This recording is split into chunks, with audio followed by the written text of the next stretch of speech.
Check me out now. Return of the smooth operator. Shotty on repeat. I say sleep later. This another favor. Consider me your neighbor. Lost a lot of fam in pursuit of the paper. She gon' catch the vapors when we slide by. The way I speak my mind, it's like I peak my prime, but I ain't close. I cruise through the night air. Fantasy a dream. Real world is a nightmare. Like Claire battling the brainless. Learn to live shameless. Talk about me alive, but claim that I'm nameless. You aimless. So I'ma style on them. They washed up. It's a rap. Throw the towel on them. Gaining miles on them. Otakus for the win. Tacos, it depend on the mood that I'm in. Like Finn when it's time for adventure. This some new blue. Get ready to enter my mind for a few. Come and take a ride with the crew. I'ma show you how to recoup days lost when you vibe with the blue. Come vibe with the blue. Yeah. About time to regroup. Fly, got my eyes on the view. Never hear lies, only truth. Realize why they vibe with the blue. Vibe with the blue. Vibe with the blue. Vibe with the blue. Vibe with the blue. Vibe with the blue. Vibe with the blue. Vibe with the blue. Vibe with the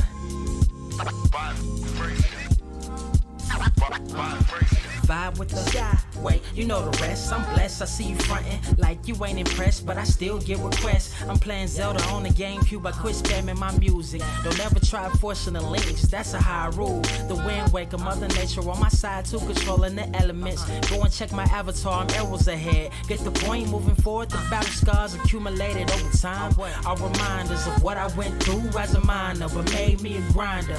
The trees broke down, but it's loose leaf. If life's a game of death, I'm Bruce Lee. Ooh wee. Lose sleep on the regular, trying to get this word out. Then I crash nebula. Wish I had a very odd parent, maybe two, but it's cool. Everybody pays dues. Now it's time to make moves. Granny didn't raise me to lose. Think I'm in the mood for a cruise. Wanna ride? Come and vibe with the blue. I'm vibe with the blue. I'm vibe with the blue. I'm vibe with the blue. I'm vibe with the. Check this out, y'all. I'm back spazzing like the elderly worth of my cousin Beverly. Never swear away from the truth. Just ask Heather, be weather, be tripping, starting to control like our destiny. Always give you the best of me until the death of me. My weaponry is a paintbrush. Hush, don't tell my secret. They get a hold of it. If you leak it, get it. As usual. It's cool. Got you covered though, look. But let me get back to that cool-ish, loose-ish. Why they still lying? They don't do this bad at board games. Whole world clueless, selling they soul for Roof Chris. Who's this honored fella? Need a sliced extra mozzarella. Crew fly, let God propellers. Humanity born like they don't trust fun. Why you dodge the teller? You don't know, but my odds are better. Life's a gamble, depending on who holding the cards. You can start living at large or it's bon voyage.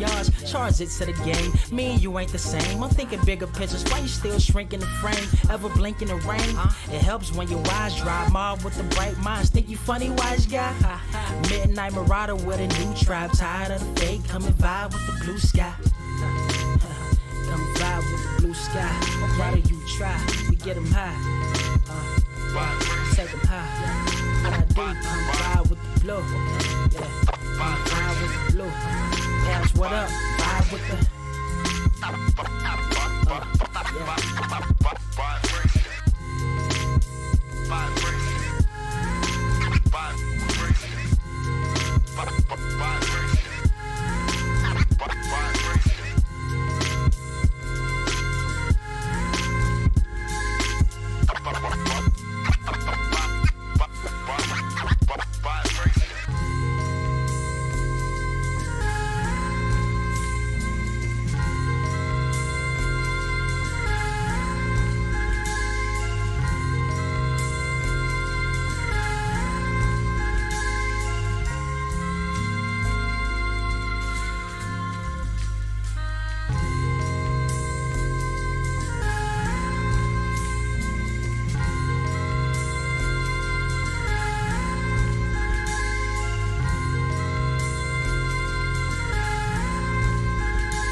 Wise grass only greener when it's fertilized.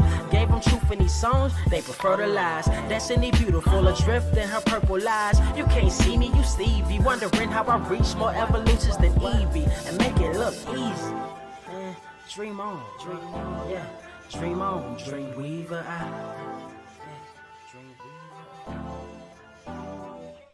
What is up, Earth's mightiest subscribers? It's Blerd Without Fear. Carter presents in the building. I don't know if I pointed the right direction. Sorry, y'all. Mirrored cameras are hard. Man. Mirrored cameras are difficult. But yeah, so here we are. We're back.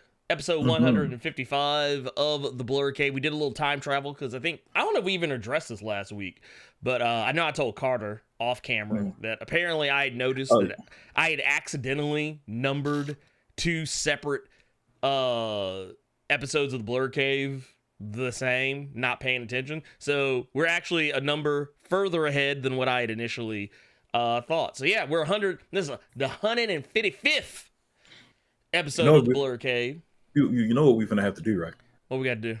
We're gonna have to renumber. We're gonna have to start with new number ones, man. We gotta do the DC, man.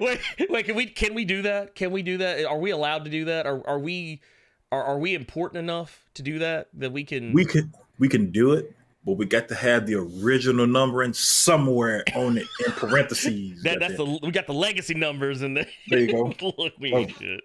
Oh. A little bit like, hey, it's only issue number 10, but did you know it's actually issue 700?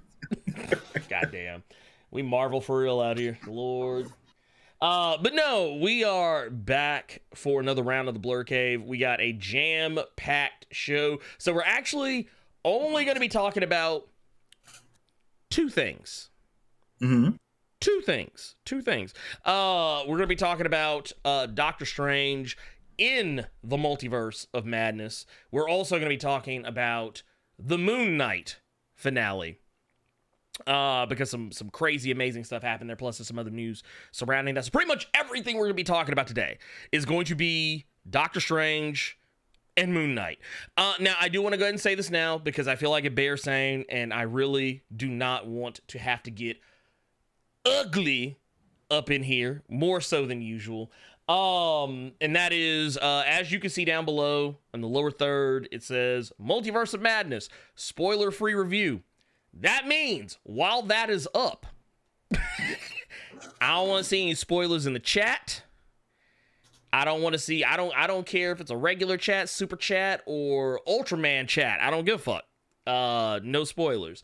Cause you will get banned. You will catch that ban hammer just because Thor's hammer is fucked off right now. Don't mean you can't catch it. But no, we'll also be talking about, once again, same goes for Moon Knight. There will be different lower thirds. I'll let you know. And we ourselves will also let you know when it is time for us to talk about spoilers. But for the most part, we're going to be talking about the movie for about maybe roughly the first 30 or so minutes, spoiler free. And then we'll probably do another 30 or so minutes. I usually say 30 to 45 because sometimes we can get long-winded. We can get into a conversation and go way out into the weeds. But yeah, we'll spend about 30 or so-ish minutes talking about Doctor Strange, spoiler-free, and then another 30 or so minutes talking about Doctor Strange with spoilers, and then we are going to do the exact same thing for Moon Knight. That one we might spend less time on, just because I feel like we can sum up everything pretty quickly. But that said, it's time for the show, and as always, you do know that nothing's wrong with Thor's hammer. You said Thor's hammer was messed up. Thor's hammer is messed up. Did you not see the preview for Love and Thunder? Queen Amidala got it. well, no, I'm saying just because it's cracked. People used to get so mad at me because I would confuse Natalie Portman with. I thought her and Queen Amidala were the same fucking person. And that's probably okay. I said this on my Twitch streams. I'm not cursing anymore. That was the last one. I swear it. It was the last one. But back to my original point. I thought the whole point of those prequels was that Anakin was in love with Queen Amidala, but they couldn't be in love because he was Jedi in training. And I thought, so many Star Wars people are going to despise me. I thought that Padme Mm-hmm. was just a cutesy nickname he gave her. I thought she was still Queen Amidala. I mean, she technically, well, But I thought Padme was like if your girl calls you boo or something. no. I mean, technically she was, and she wasn't. Uh, Queen Amidala was basically like a figurehead, like a face for the people, for the rulership of Naboo. And she did actually have a doppelganger, or like a proxy, a shadow proxy, played by, I think it was Keira Knightley. That's what I'm reading in the chat. I did not know that was. Don't judge me on them. Yeah. What? Y'all gonna leave me alone. I did not know these things.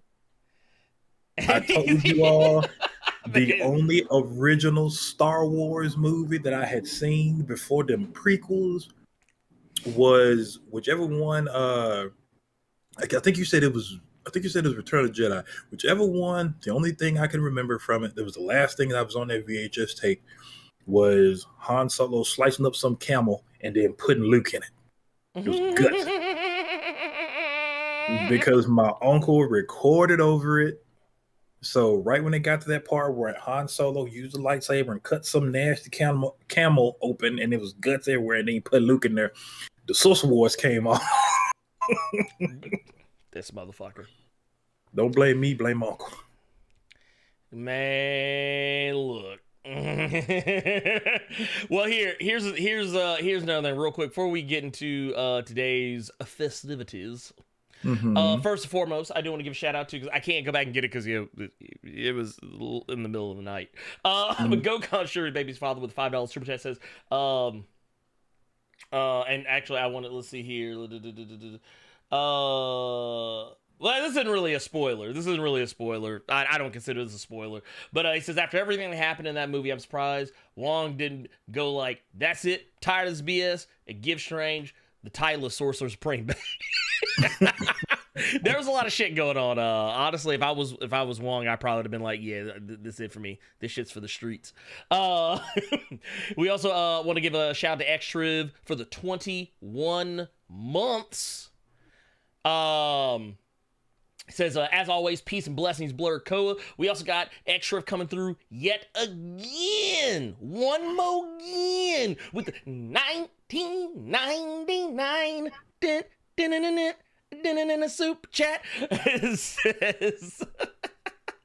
He says, just dropping a little love offering into the collection plate, not even sticking around for the discussion because I've successfully avoided all spoilers, etc. Catch y'all on the replay. Hey, I ain't mad at you, pimp. Hey, that man said, let me put a little something in the cup, and I'm out. He said, y'all keep the party going. We appreciate you, King. We appreciate you. Now, let's go ahead and get... You want to talk about Moon Knight first, since it came first? No, I want to get Doctor Strange out of the way before so that way it's done. I want to get what's fresh in my head. Right. It is the freshest of the fresh in my head.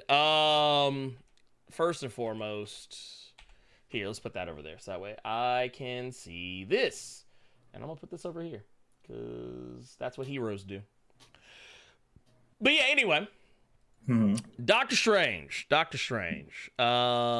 which, by the way, for those who don't know, directed by Sam Raimi, famous for the Spider-Man trilogy, the original Spider-Man trilogy, with Tobey Maguire's, also famous for the Evil Dead trilogy, Evil Dead 2, and of course Army of Darkness. Man's done a lot of great stuff.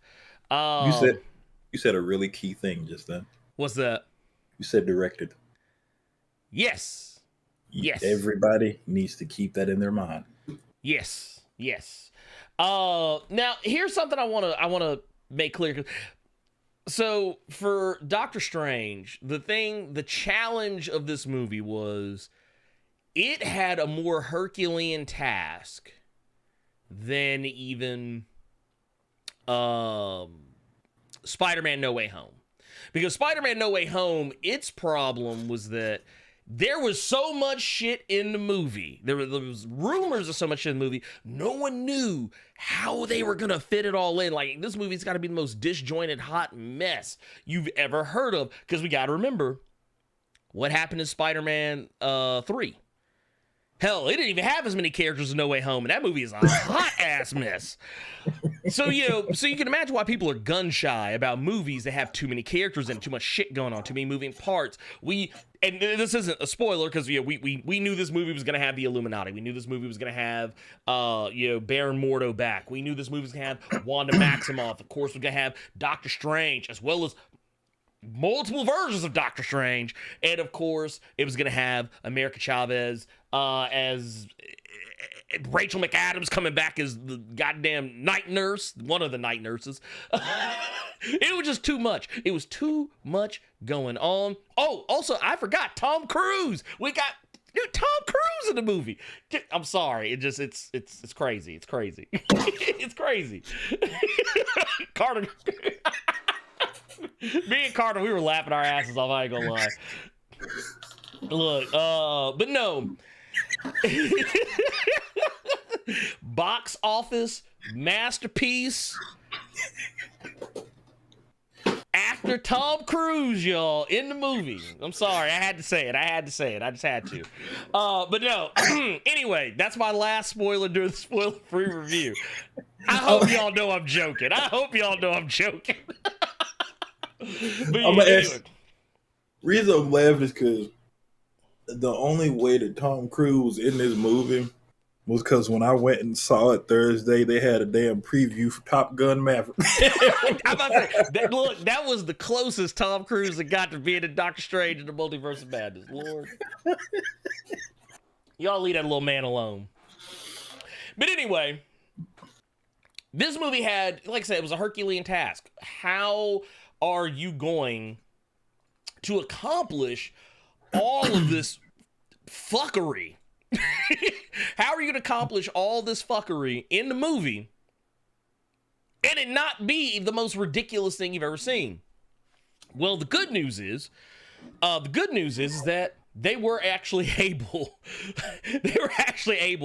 to pull this off. Now, of course, Doctor Strange, the whole premise of this movie, and once again, this isn't a spoiler, but the whole premise of this movie is that Doctor Strange is kind of in a weird place in his life right now.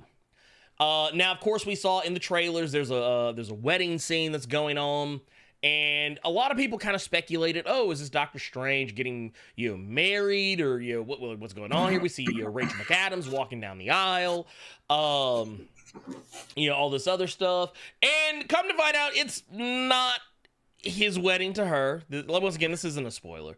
Matter of fact, you want to talk about Easter eggs in the trailer? All I'm gonna say is the motherfucker she married is in the picture. That's all I'm gonna say, and we're gonna leave it at that. But okay. Before you say that, yeah. I don't want to leave it. Okay, so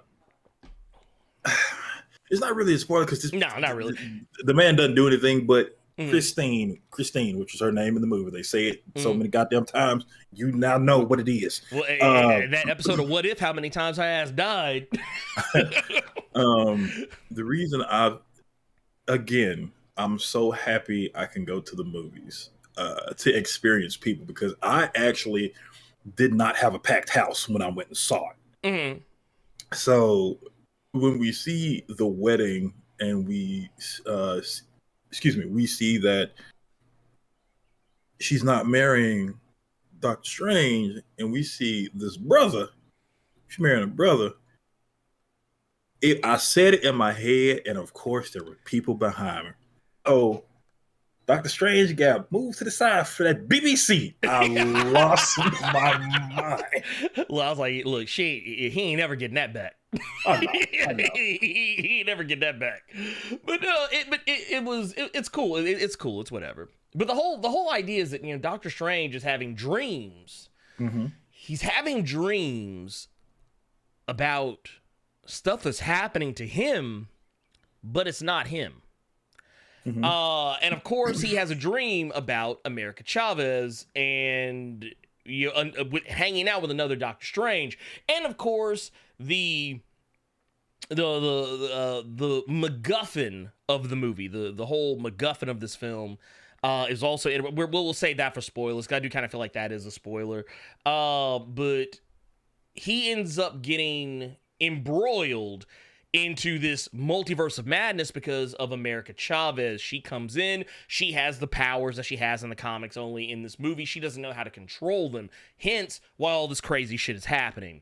And of course, he has to reach out to Wanda Maximoff, because he needs someone with some level of experience in the things that he has experience in, the mystic arts and things of that nature, to help him suss this whole thing out. And that's pretty much the plot of the film.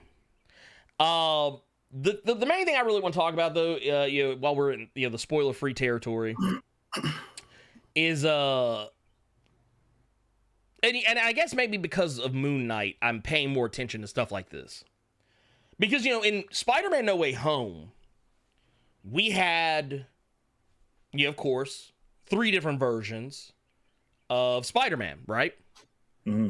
We had 3 different versions of Spider-Man, each pretty much, distinct, all in their own ways. But the thing that made it so special was that they were all played by different actors.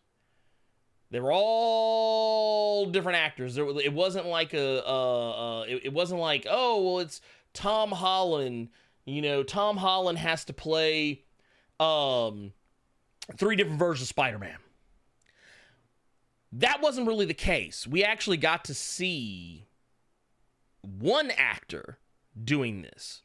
In the case of Doctor Strange in the Multiverse of Madness. So I thought that was actually really awesome. And Benedict Cumberbatch, I think, did a really good job of making, for the most part, each of these, the versions of Doctor Strange that we see different enough. Now, of course, this isn't a spoiler because, once again, we've seen a lot of these guys in the trailer.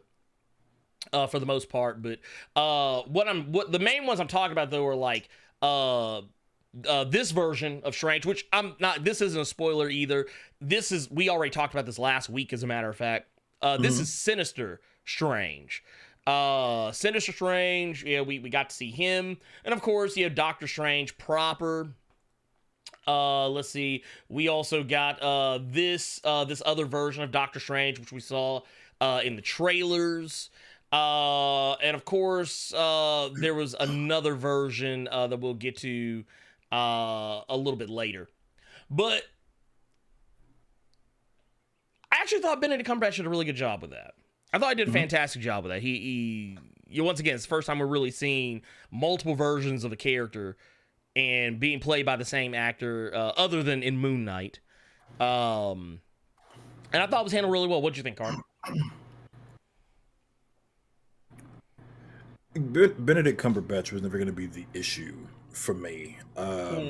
I knew that would be fine. That would be no issue. That caliber of actor, that wasn't the problem here. I was letting you.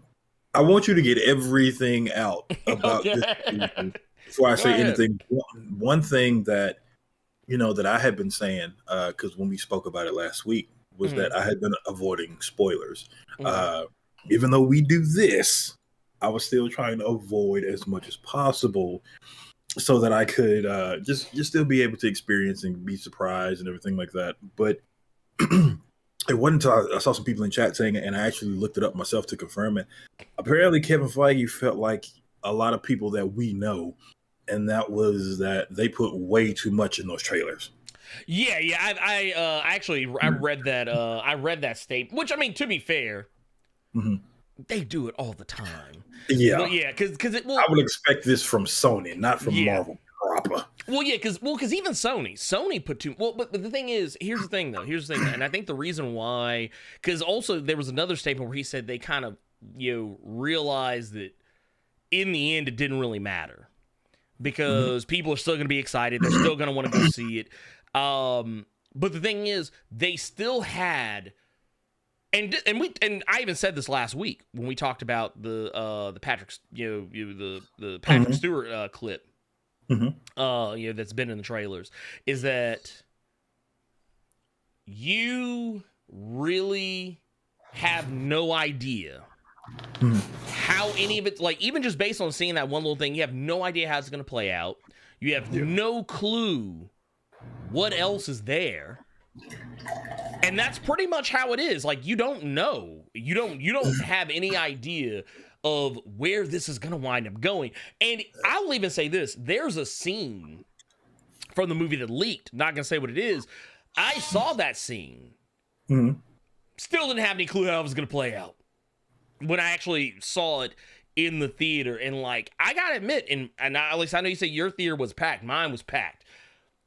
People were freaking out like left and right for so many different things that happened in that movie. But yeah, they did show a lot. And I will say, I do think they showed too much. I think that but you know what? I kind of get why they did it. Because I actually said this to someone in the comments, because the video that we posted earlier in the week, where you were reacting to the Patrick Stewart stuff I was just talking about, someone actually dropped a spoiler in the comments, and I deleted it. But not before I said something back. And actually, I'll even put this message out here for that person in case they're here.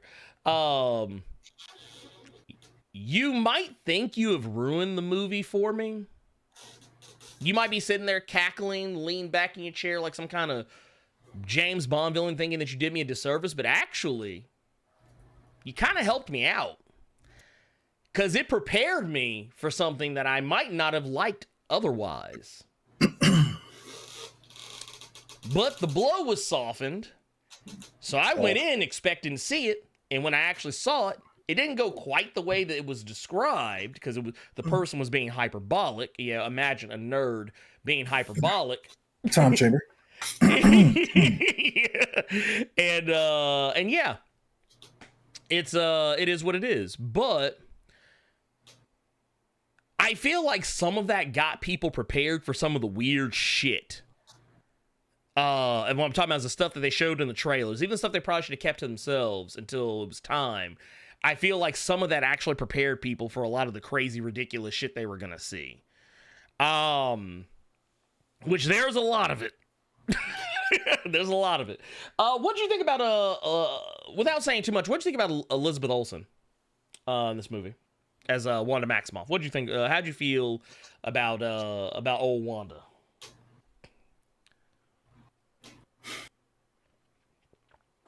I'm trying to think with my reviewing comic movie acting frame of mind, and not my S-tier white woman frame of mind.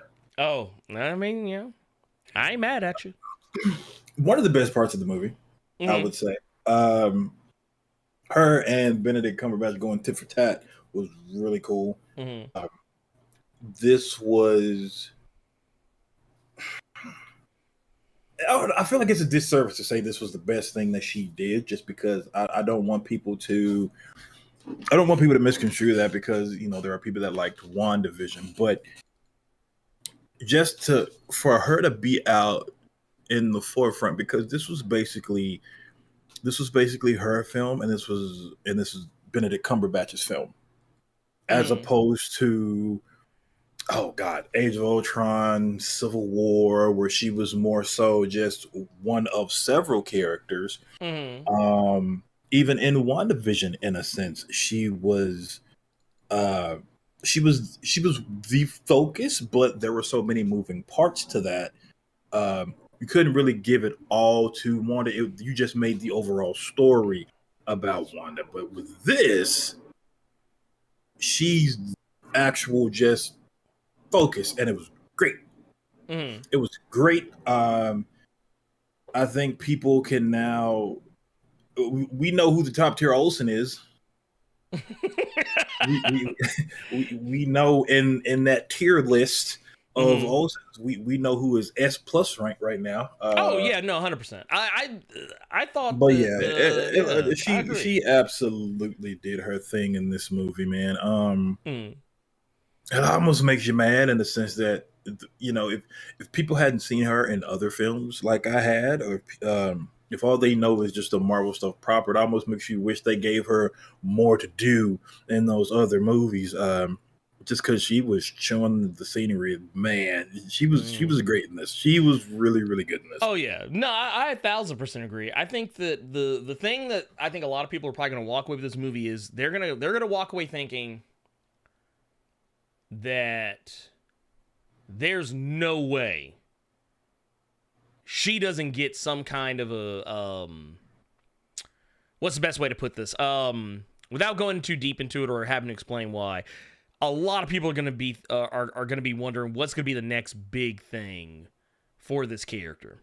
Once again, without going into any details, a lot of people are going to be like, "I want more." They're going to want more. I mean, people were already wanting more after WandaVision. People are going to be wanting even more. I think after this, I would imagine, but yeah. Elizabeth Olsen, she did her thing as good and as best as anyone could possibly. Let me ask you this: what did you think about Xochitl Gomez as America Chavez?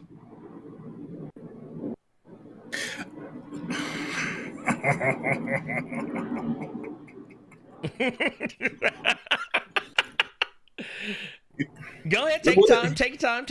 Let me ask you this. Go ahead.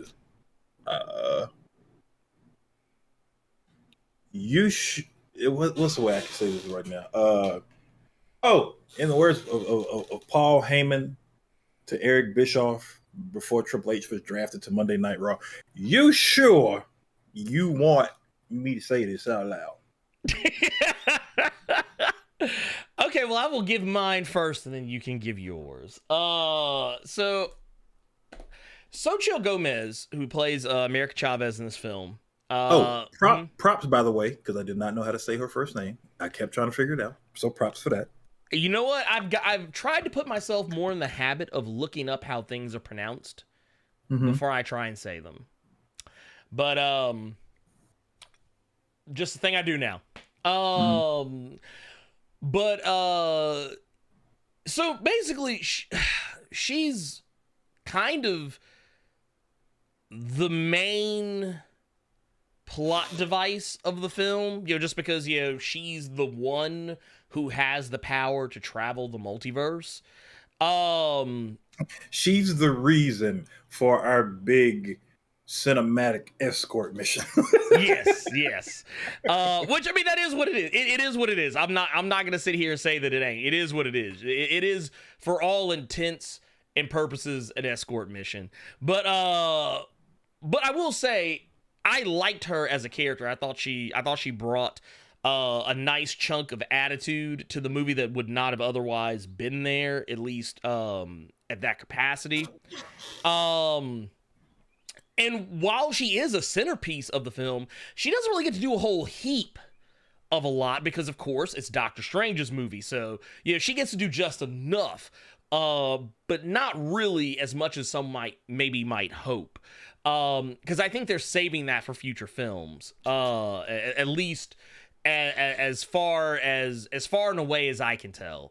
But they're definitely setting her up for some stuff down the road. I know some, and this is something I actually talked about in my video breakdown for the character. I know a lot of people are mad that she's not played by an older actress. But what a lot of people don't realize is when America Chavez was first introduced into the comics, that's how old she was. Yeah, I know y'all are used to seeing the America Chavez where she had the huge titties and like the pants hanging off her ass where you could see the top of her ass crack, and she looked like she was getting ready to go down to Platinum Plus and get these singles. But it has actually been confirmed she was 15 years old when y'all saw her like that. And I think even now, she's still like, I think in most 17 or 18 now in the comics. She's grown up just a little bit.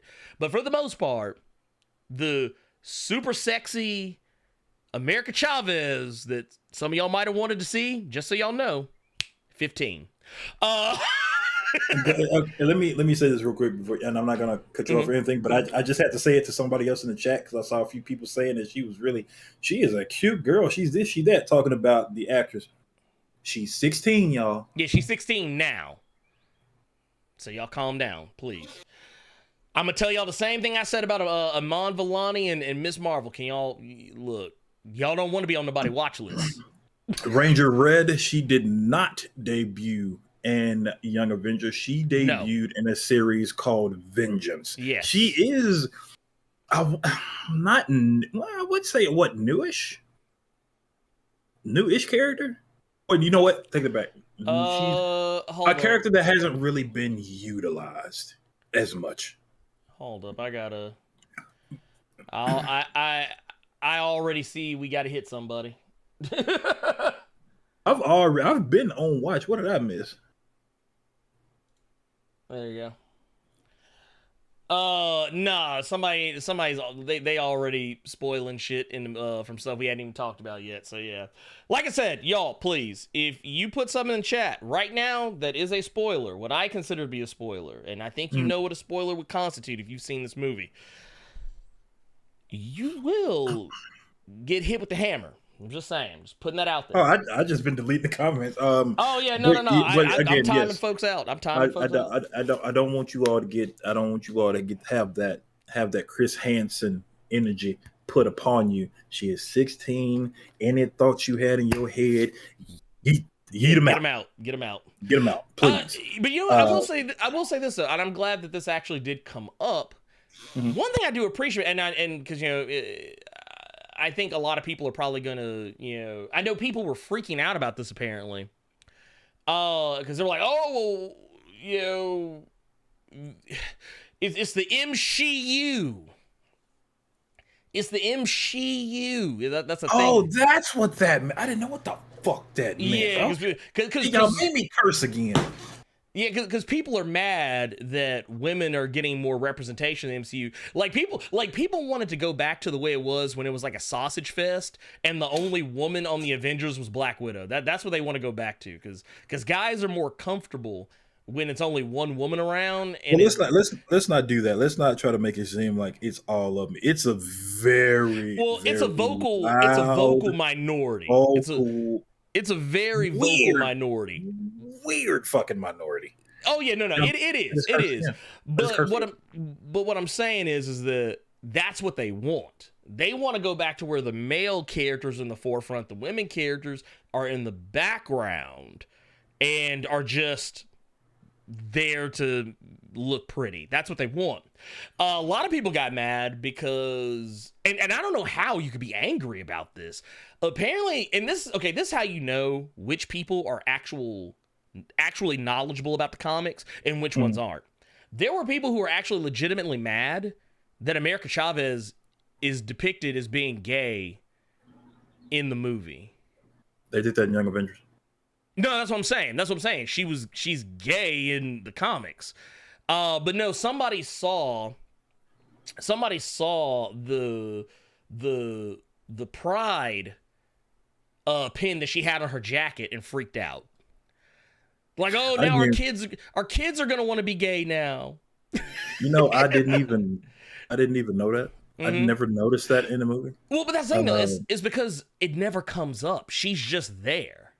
Yeah, she's just there. But I mean, all that aside, all that aside. Just how I felt about it. I felt because I wanted you to get everything out because I was trying to figure out a very polite way to say it. Go ahead, say what you gotta say. You gotta be polite. Yeah, dude, I'm trying to be different. You all have already made me break my no cursing rule 3 times. Okay, so let's not.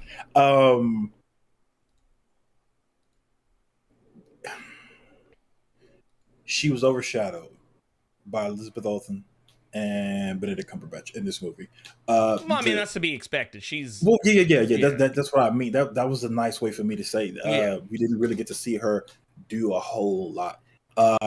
In this instance, Mm-hmm. I will say that I couldn't get the comics out of my head. And what I mean by that is the now this part has been talked about to death, so I won't even stay on it long. But the fact that she was, in a sense, light washed. Mm-hmm. That was one thing that people were complaining about. I could ignore that, but when I can too. I can too. And the only reason I say that is because that's been talked about to death. So there's no reason for us to even stay on that. I mean, look, this is all I'll say about it. Mm-hmm. I know a lot of people wanted a darker complected actress to Mm-hmm. play America Chavez. Here's the thing. Mm-hmm. I think they picked who they picked, not based on skin color. I think they picked who they picked based on who they thought would do the best job.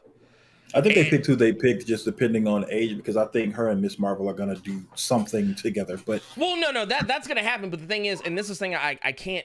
I hate that we keep having to go back to. She's not as old as people want to think she is. She's a teenager. She's a teenager, plain and simple. Yeah. That's what 15 and 16-year-olds look like, y'all. Okay. Yeah. But let me. When she talked, there were moments where I was absolutely okay. Yeah, Miss America would say that. She would act. Yeah, she would say that. She did have she had a little bit of the attitude. I told someone else this when they asked me about her.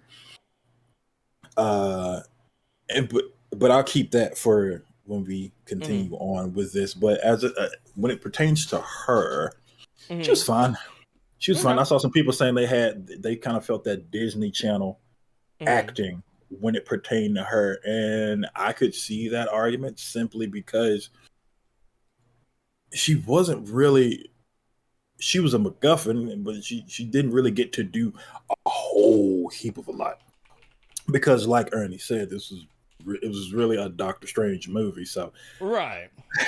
From what she did, from what we did get to see and what we did get to absorb, there were moments of I could see America saying that from the comics, but I mean, she was fine. Well, another thing I also want to kind of throw out too, people saying like the Disney Channel acting. I mean, I don't want to be the guy to point this out, but. And this isn't even a knock against her, but I mean, she was in the Babysitters Club, so be surprised. She was on Babysitters Club. It was the reboot that was on Netflix, not Disney Channel, but I'm just throwing that out there. That she's also a young actress. She, unlike Tom Holland, who is like a 20-something-year-old. How old is Tom Holland now?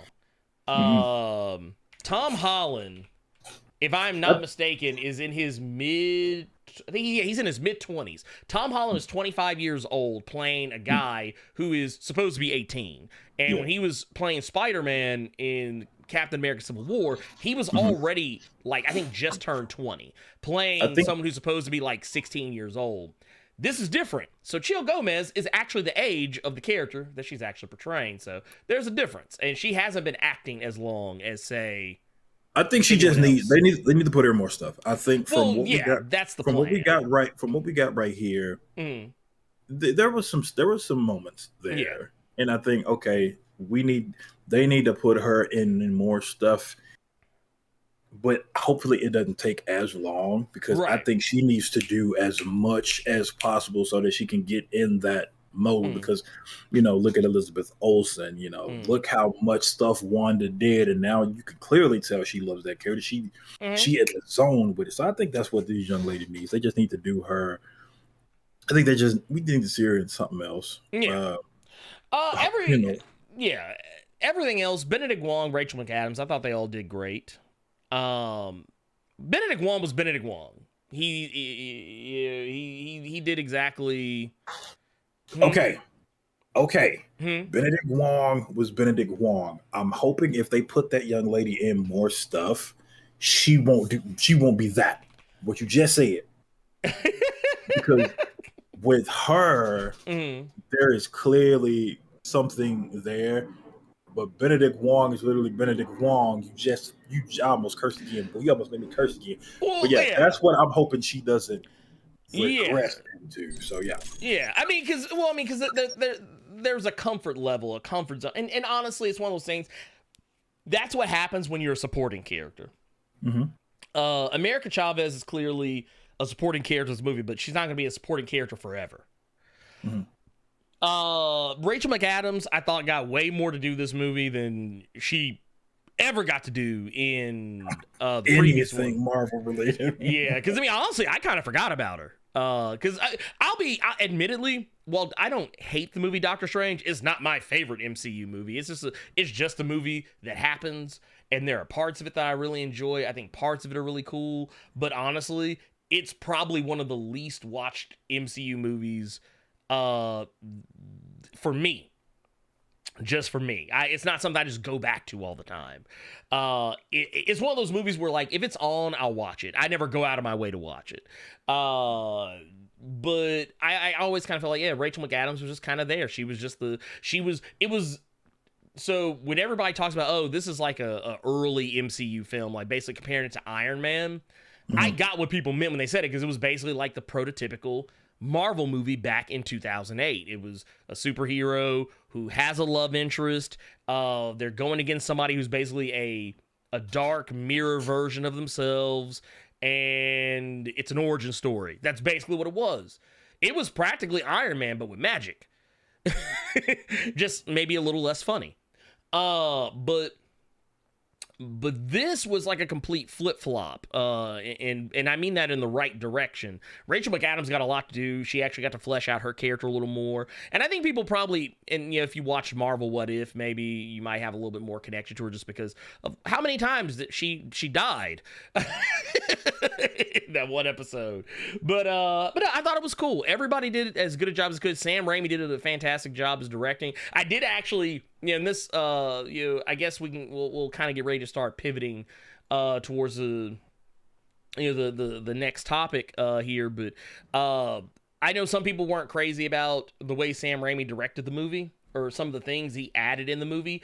And this is what here's the thing, and I want people to understand when I say this. If you don't like Sam Raimi, if you didn't like Evil Dead, if you didn't like Evil Dead 2, if you didn't like Army of Darkness, if you didn't like Drag Me to Hell, because a lot of people only have knowledge of Sam Raimi from the Spider-Man movies. There's a lot of people who are MCU fans that's all they know. They don't know Sam Raimi proper. Like, they know Sam Raimi when he's doing studio films like Spider-Man.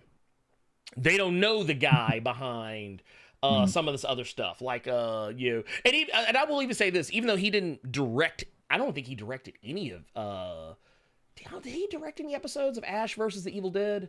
I think he directed one episode. The first one, I think the first one or the first two. Yeah, it was the first episode. He did the first episode of Ash versus the Evil Dead. But here's the thing that you got to understand: Sam Raimi puts certain shit in his movies because it's just what works for him. So there's going to be weird voices. There's going to be weird camera angles. There's going to be all kinds of strange and unusual ass shit that you'll see pop up in certain moments. And I know there were some people, I think I even talked to Robo about this the other day, off to the side, we were talking about, he was like, yeah, I didn't like, how they did the camera angles and the camera transitions. And there were the weird voices towards the end and, the stuff going on Bruce Campbell. I was like, and that was the first thing I asked him. I was like, have you ever seen Evil Dead, like 1, 2, or Army of Darkness? And he was like, no. And I was like, you probably would have been more prepared for it if you did. One thing I said on Twitter, which got a laugh out of me. If you've seen a lot of Sam Raimi stuff, you could notice certain scenes that's a Sam Raimi scene. Yep. That's a Sam Raimi. This is an homage to this. This is an homage to that. Yeah, that's why I said it on Twitter. I was like those Raimi-isms. Like, if you've seen a lot of his movies, you could tell because he does them in all of it. Yeah, all the time.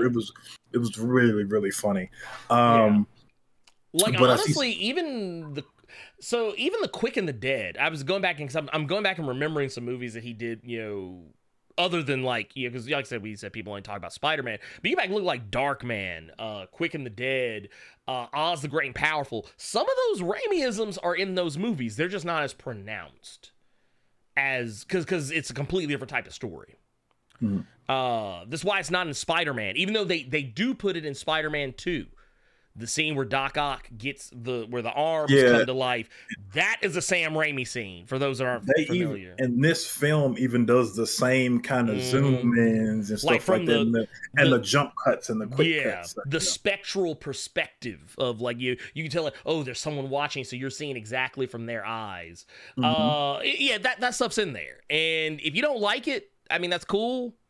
But just know that's just what this kind of like the same way people get mad at me for criticizing Zack Snyder for having 2.5 hours worth of slow-mo in one movie. If you're cool with that, then if you're gonna allow a director his dalliances, his proclivities, whatever, then allow a director to have him, in this instance as well. I mean, it is what it is.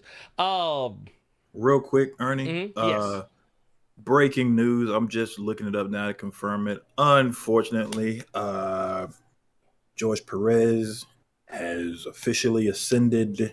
I'm reading it now. Statements are coming out from both Marvel and DC. I see it now. Damn. He was a real one, man. Yep. I see it here. Matter of fact, I got.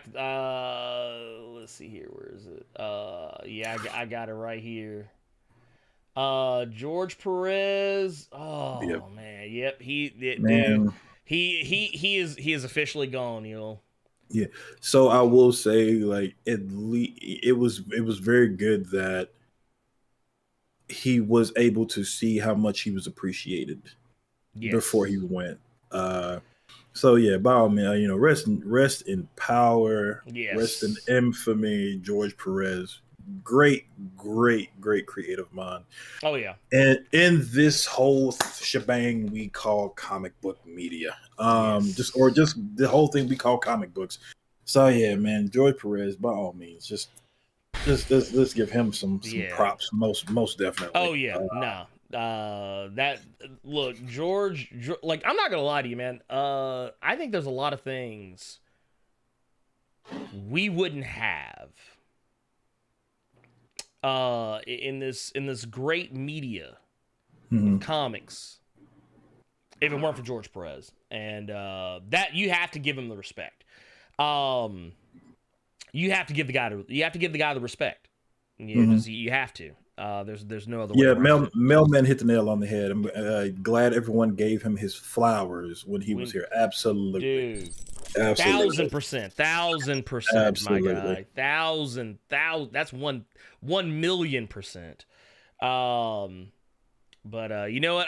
Oh man, that sucks. That sucks so bad. That's so fucking bad. And I read something somewhere. It sounded kind of like it was getting ready to. It was getting ready to head that direction. But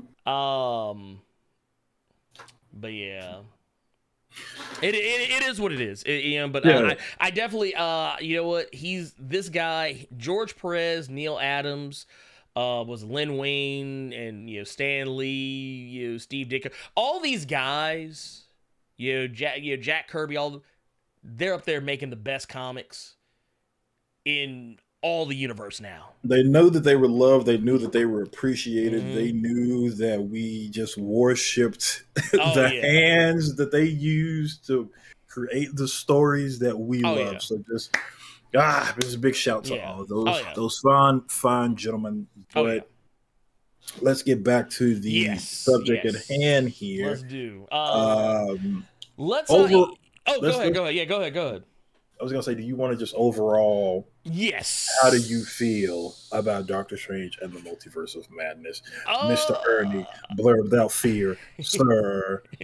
I loved it. I loved it. I thought it was great. I thought it was fantastic. It gave me everything I wanted. It wowed me. It made me laugh. It made me, I would even say jump in my seat a few times, just not from being scared or anything, but You just were like scared from as hell. Stop lying. nah, not. I don't really respond to jump scares. That's It's, why you gave me that Dead Space code. You scared as hell. No, I beat it. I've beaten the game. I've beaten Dead Space 1, 2, and 3. I love those games. But no, I jumped because of all the cool things that I saw. That's what I mean when I say jump. Like, there are so many Easter eggs. This is like literally the world's biggest Easter egg hunt in this movie, because every it felt like every couple of minutes I was because I was hanging out with Nick and Adam from Nerd 901, and we went to go see the movie together.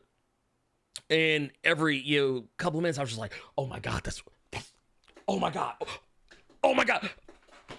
Oh, no, they did. No, they didn't just say that. No, they did just show that. That was my response so often throughout the movie.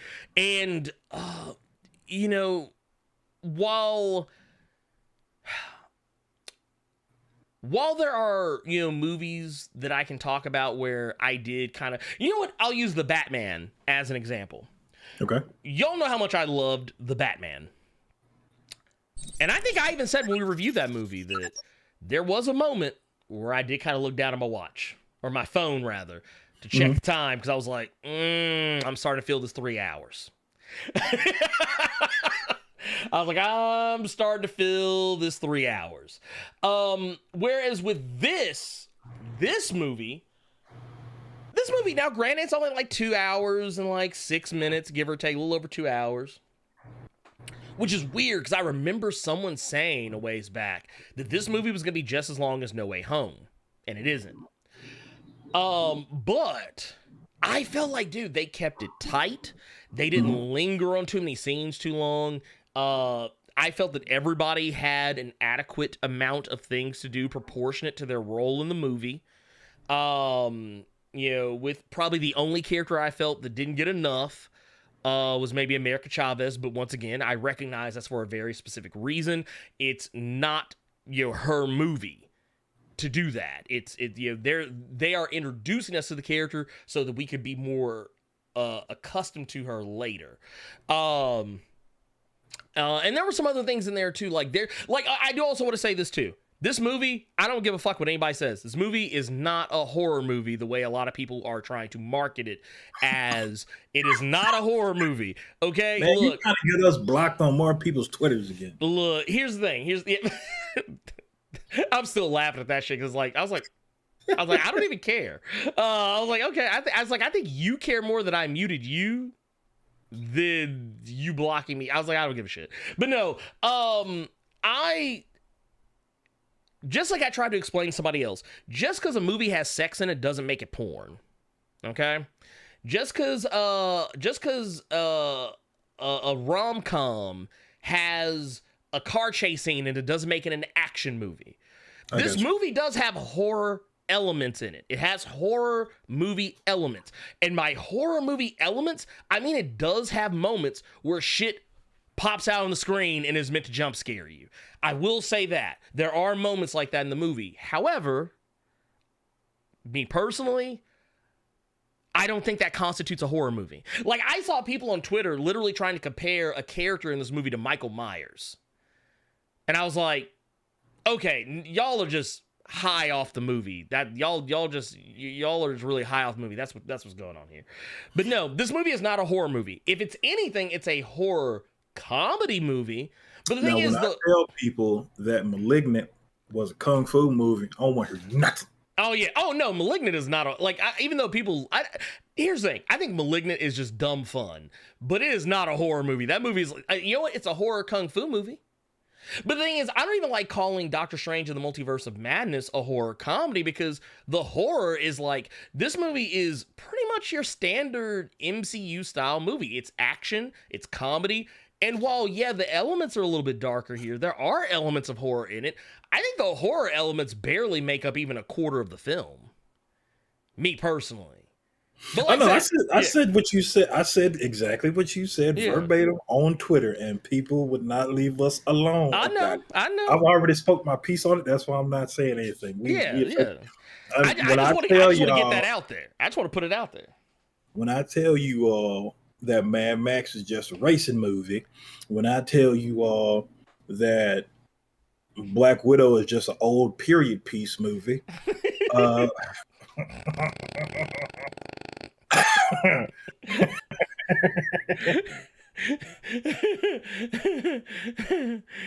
my god! You know, Carter, what are your final thoughts on the movie? Then we're gonna get into spoilers. Okay. You said something, and I'm okay. I can say this without spoilers. That's fine. Mm-hmm. Okay. You could very easily take something. How could I say this? It's very easy to make something out of nothing. Okay. And like I said earlier, you said a very good thing when you started your entire thing off when you said that Sam Raimi was the director of this movie. Mm-hmm. And I think that's what people need to understand here. Sam Raimi was the director of this movie. The writer of this movie was Michael Waldron. Mm-hmm. Sam Raimi made something out of nothing. Yes. Because this movie, to me, with everything that I enjoyed, it was a solid, like I said on Twitter, it was a solid sequel. But I think that what we got was not gonna blow the roof off the place. I think there were several things that were really cool about it, but again, he made a very subpar script a really, really fun movie. And I'm speaking about Sam Raimi here. Is it something that I would sit down and watch again? Nope. I would probably look up certain scenes on YouTube whenever this comes out. But I think like you said what you said about American Chavez, and I will leave it at that. It was fine. But again, like Elizabeth Olsen killed it, Benedict Cumberbatch killed it. I mean the cameo we got from And One mixtape legend Hot Sauce in this movie don't forget Tom Cruise. Dude, Tom Cruise was the best actor in this movie. You the one said we were going to wait for the spoiler portion, but no, I mean everybody knew Tom Cruise in this. Okay, so but yeah, I think the movie was very. They are very lucky that they got Sam Raimi to direct this, because even though it was a solid sequel, I'm not taking that away from it. The movie was very mid to me. It was very mid to me. Interesting. I've seen several people that are giving it like 6 point. I don't like doing the point stuff. I think that's very stupid. It's either one number or an 8. So I think I would give it like 6, 7, roughly. Okay. I don't think it's gonna if I think if you already thought that the first movie was I think this one you might like a little bit more. But if you didn't like the first one at all, this one I don't think is gonna turn you around. You might walk away from it thinking Elizabeth Olsen was the truth, but other than that, it was safe. It was a very safe sequel. I wouldn't go that far. This movie was not safe. I mean, to me, it was just because. Okay. For something to be the multiverse of madness. Mm-hmm. I almost feel like Sam Raimi came up with that name just because of the stuff that we saw, because we didn't really see. Well, no, Sam Raimi wasn't connected when they came up with the name. Okay, This but movie was already called The Multiverse of Madness before he even came in. Scott Derrickson was still the director when they I completely he's the one who dipped. That's right. Yeah, he's the one who left. As far as like the writing, I mean, here's the thing: the guy who wrote this wrote Loki. He wrote Loki and Heels. The guy's not a bad writer. No. But I thought it was surprising. The script I thought was fine. There's nothing wrong. The script is fine. But I will definitely say I don't think I will emphatically disagree. I don't think the movie is safe. I don't think the movie is safe at all. It takes a lot of chances. You may not recognize them, but it's taking some chances. Okay. It's definitely taking some chances. It does some stuff that is, once again, while I will say it's not a horror movie, it definitely is a tester for those types of elements. Oh yeah, most definitely. And which is uncommon. You can't say that, right? You can't say that, right? Because people will twist what you just said and say, "See, that means it was a horror movie." You know, you can't say that. It has horror movie elements. It doesn't make look. Once again. Just because there's sex in the movie don't make it porn, okay? So calm the fuck down. But anyway, let's move it on along. First and foremost, we got Wilbur Robinson with the $2 super chat. It's way far back because I didn't see it, but it does say Tom Cruise equals Blerd's self high five moment. You goddamn right it does. I was in it to win it. This one I can show because it's still up on the boards.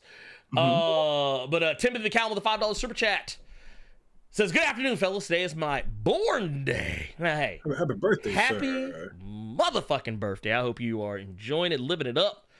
Put your party hats on, get your drinks up in the air. Wave them like you just don't care. It says, "Cheers, my guys. Keep up the work. Loved Doctor Strange, by the way. We appreciate you. Thank you. I'm glad you enjoyed. I'm glad. I'm glad for that. I'm glad." Okay, I vehemently disagree with something Mailman just said. He said it was. I'm not gonna say this was Age of Ultron. Yeah, I think this was better than Age of Ultron now. Age of. Wow. This was better than Age of Ultron. So we're comparing Doctor Strange. Oh, okay, all right. Okay, interesting takes. I'm not gonna say that. It was like I said. It was good, but is what I would say to that. Interesting. But again, Timothy, happy birthday, brother.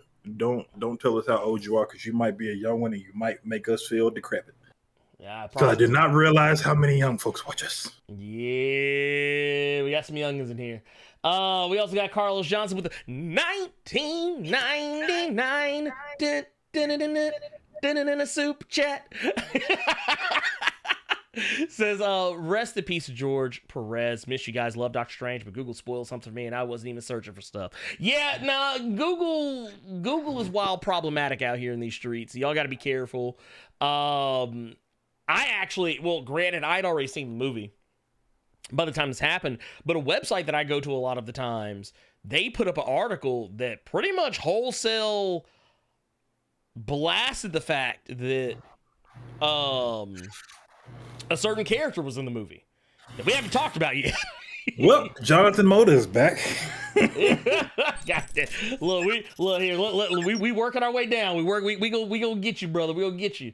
We also got another one here from from Carlos John says, with the 999 says, "Only wish America Chavez had a bit of a spicier attitude, but I'm sure that will happen if we get a Young Avengers. I understand why they did what they did." Yeah, no, I mean they couldn't just, because here's the thing, you can't just.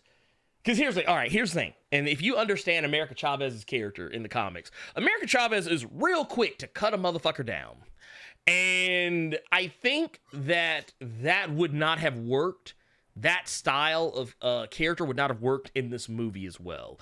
Because without going too deep into it, you kind of needed America Chavez to feel vulnerable. You needed that character to feel a little bit vulnerable. It's kind of like why I was okay with Kate Bishop in Hawkeye not being as sassy and take charge and automatically already good at every single thing she ever does off rip, because in Hawkeye we kind of needed her to be a little vulnerable because Otherwise, what are the stakes? We needed both Hawkeyes, to be a little vulnerable in some cases. Can I steal something from a different group of content creators? Because someone just asked, the Ninja Genko just asked us, is it worth the popcorn? I think this is the best way for me to describe how I felt about the movie. Mm-hmm. It's a matinee. Okay. I'd say it was a matinee. Okay. That is better than a rental or some old bullshit. Mm-hmm. I'd give it a full price. That's what I would give it. And I can say that emphatically because I'm going to go see it again with family in a couple of days. Let's see. We got another one here from Hamaru6 with another 1999 super chat. Let's see here. It says at work had to put respect on Scarlet Witch and Elizabeth Olsen in that sweater. It said keep doing the Lord's work. I know what he's talking about.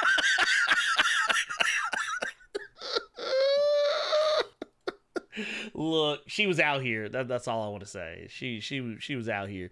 Once again, the old. Can we just start calling her Olsen Prime? She Olsen Prime. the other Olsen twins are variants. That's cold, man. Olsen Prime. Oh god! Look, that's cold. Look, she got to send the other. Look, I'm just saying, man. We got variants out here, man. We got variants. Also, with the homie Jonathan Moda with the 99.99 super chat says, "Get those motherfucking likes up, please." Great to see more characters being added. Looking forward to one day seeing more Black and Latinos in the MCU. Be safe, everyone, and happy birthday, Timothy." Look at that. Just out here. Thank you for that, brother. Thank you. Out here doing the Lord's work. Someone says she's the Olsen twin combined. So when Mary Kate and Ashley do the fusion dance, they turn look, they got the Patara earrings on.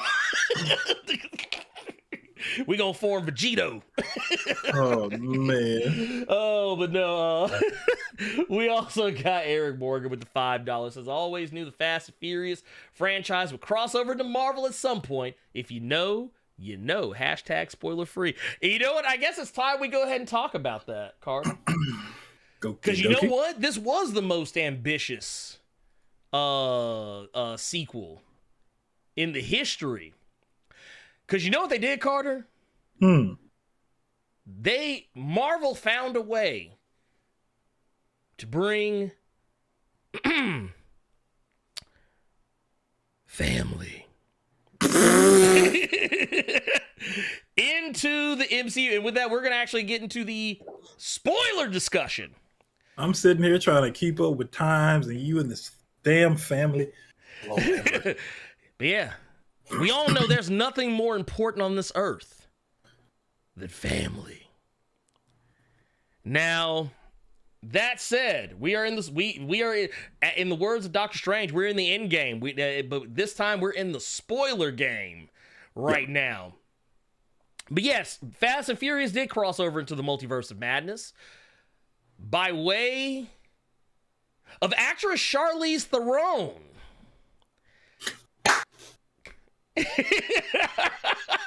Go ahead. I think the reason people didn't put this on any of my Twitter posts is because they didn't want to spoil anything. But so they sent me DMs asking me this stuff. Okay. Mm-hmm. That was not Psylocke. No. That was not, who else did they tell me? I don't have my phone near me. I can't get it. But people thought it was Psylocke and people thought some folks thought it was Magic. Some people thought that was a Rihanna Rasputin. God, I think they saw the hair and thought it was Ileana, and then they saw her slice open the dimension and saw it was purple, and immediately thought it was Psylocke. That was neither of those. You are so wrong, people. That was the missus. Right. That was yeah. That was Clea. Yeah, that was Clea. So yeah, there's a scene. It's in the post-credit stinger. We got Clea. Clea shows up. And basically, she tells Doctor Strange, because let's go ahead and give the reasoning behind why this is actually happening. The reason why is because Doctor Strange, of course, as you know, this is in the spoilers,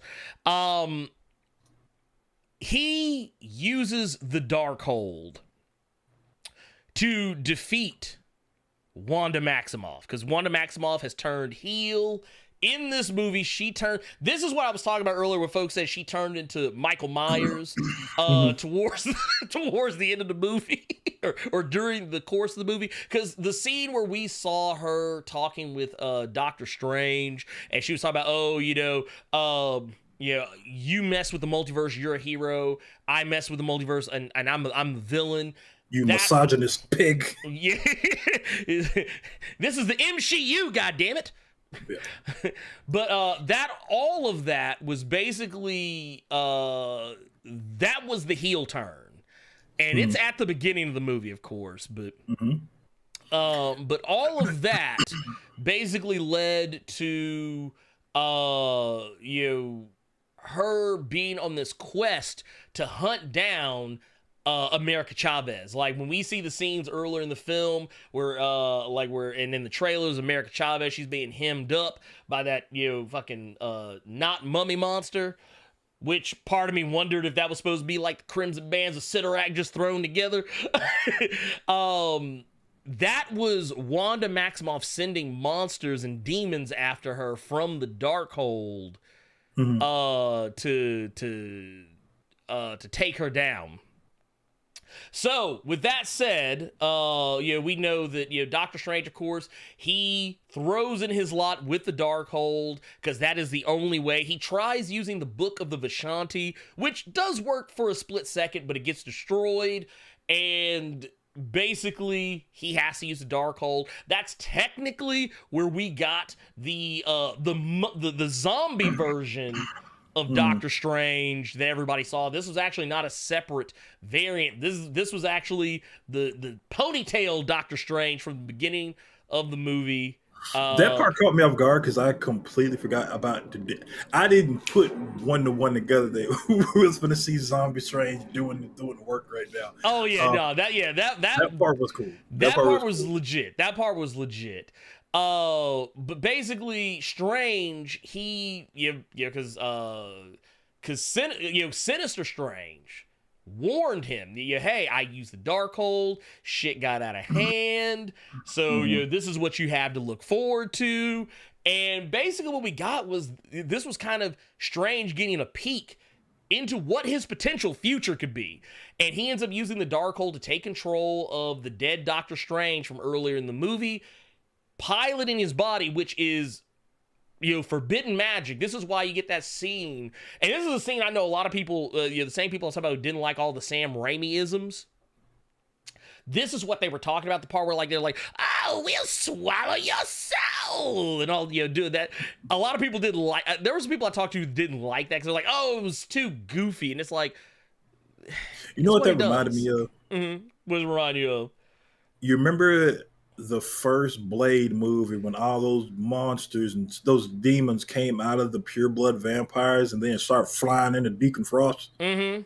That's what that reminded me of. Yeah, it did. Well, but it was such an Evil Deadism. It was such an Evil Deadism, though. Like, even the part with Bruce Campbell where, because Bruce Campbell does make a cameo appearance in the film, and Strange puts a spell on him, basically makes him beat himself up. That is literally an homage to Evil Dead 2. That's an homage to Evil Dead 2. Even the way that he's fighting, it's almost exactly scene for scene, shot for shot, when his hand gets possessed and he has to beat the shit out of himself before he ultimately cut his hand off. Can I ask you something? Go ahead. You said your theater was packed, correct? Yes. Okay. Did anybody in your theater mark out when Bruce Campbell was on the screen? Yes. Oh, yeah. People freaked out. Out. They were like, oh, shit. But I think people were the excitement quickly died down when they realized he wasn't anybody important. Which I don't think... Okay, here's the thing. So Sam Raimi has had Bruce Campbell appear in all of the previous Spider-Man movies that he did. And usually in some really weird bullshit way. Like he's just a dude. He's nobody important. Mm-hmm. And for whatever reason, people thought that he was going to be somebody important in this if he cameoed at all. And it's like, no, he's going to be somebody who acts as like some kind of a border or barrier that they have to get through. Or somebody who's just like there that gives them a hard time. And the other reason I asked, because I felt like that dream they always say you have when you're younger about you standing in the classroom in your underpants, because I marked out when I saw Bruce Campbell. Mm-hmm. My theater was as quiet as a damn mouse. Oh, damn. Not one person recognized Bruce Campbell. And there were older people in my theater, and they ate their popcorn. Damn. I mean, yeah. And I think that's probably just a younger crowd that just doesn't know. They don't know who they are. They don't know who he is. Which, I mean, that's fine. Because, I mean, to be fair, Evil Dead was a really long time ago. Yeah. Even I was thinking it was more so, how you not know Bruce? That's Bruce Campbell. Honestly, there are some people who have no clue. Like case in point. Now, not saying that Robo didn't know who Bruce Campbell was, but when I talked to Robo about it, he was like, "Yeah, I've never seen Evil Dead. Not one, not two. Army of Darkness, or nothing." And that's what most people know him from. Like that's what most people know Bruce Campbell from. I don't expect that strange robot to know anything good. You ain't shit. Anyway, but no. So basically, the reason why Clea shows up is because Doctor Strange, because he's used the Darkhold, like everything kind of ends, and it's like, oh man, he saved the day. Everything's back to normal. He's got America Chavez at the at Carmitage. She's learning how to control her powers and also learning the mystic arts. And to be fair, this actually kind of lines up because, once again, as we talked about before, America Chavez was supposed to be in Spider-Man No Way Home using some of these abilities. How we were supposed to get Spider-Man, Tobey Maguire, Spider-Man, Andrew Garfield in the movie. So I thought it was interesting that, they let the movie kind of play out. Doctor Strange, he's going back to living his life. He's doing the thing that, he was told that he wasn't living a full life, and here we are. He's living a full life. He's taking care of business. He's going out. It actually kind of reminded me of one of the shots from Death of Doctor Strange, where he's like walking out from the Sanctum Sanctorum and just having a stroll with bats, and suddenly he ends up just falling to the ground, and he's like just screaming and hollering in pain, and then you see, boom, the third eye pops out. The same third eye that Sinister Strange had earlier in the film. And basically when Clea, who Charlize Theron's playing, for those who don't know, Clea is, in the comics, she's Doctor Strange's wife. She's also the current, she's the Sorcerer Supreme of the Dark Dimension, but she is also now the Sorcerer Supreme of Earth as well, and is the current Doctor Strange.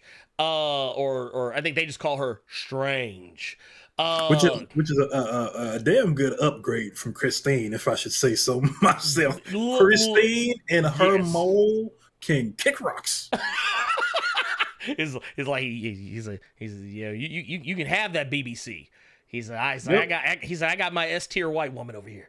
Yeah, that third eye on the side of Rachel McAdams' face can get on somewhere. That's Charlize Theron. God damn, yeah, shit. But no, so it basically she's like, hey, I need your help because you fucked up the multiverse, and you're gonna help me unfuck it. That's basically so nasty. Yeah. That's so nasty. That's basically how she played it up. But no, I had to laugh. Because there's clearly a passage of time because he unleashes the third eye with no problem. Now, for those who aren't familiar, this third eye is nothing new to the comics. We've actually seen Doctor Strange rocking the third eye like all the time. All the time. That could be taken so many different ways. I mean, look, you know, I mean, it is what it is. Well, you know that fourth one was looking at Clea when she opened that portal. Man, what you said, man. He was like, look, when Clea opened the portal up, he was like, ooh. He was like, the stroke of the 14. Really. Look, look.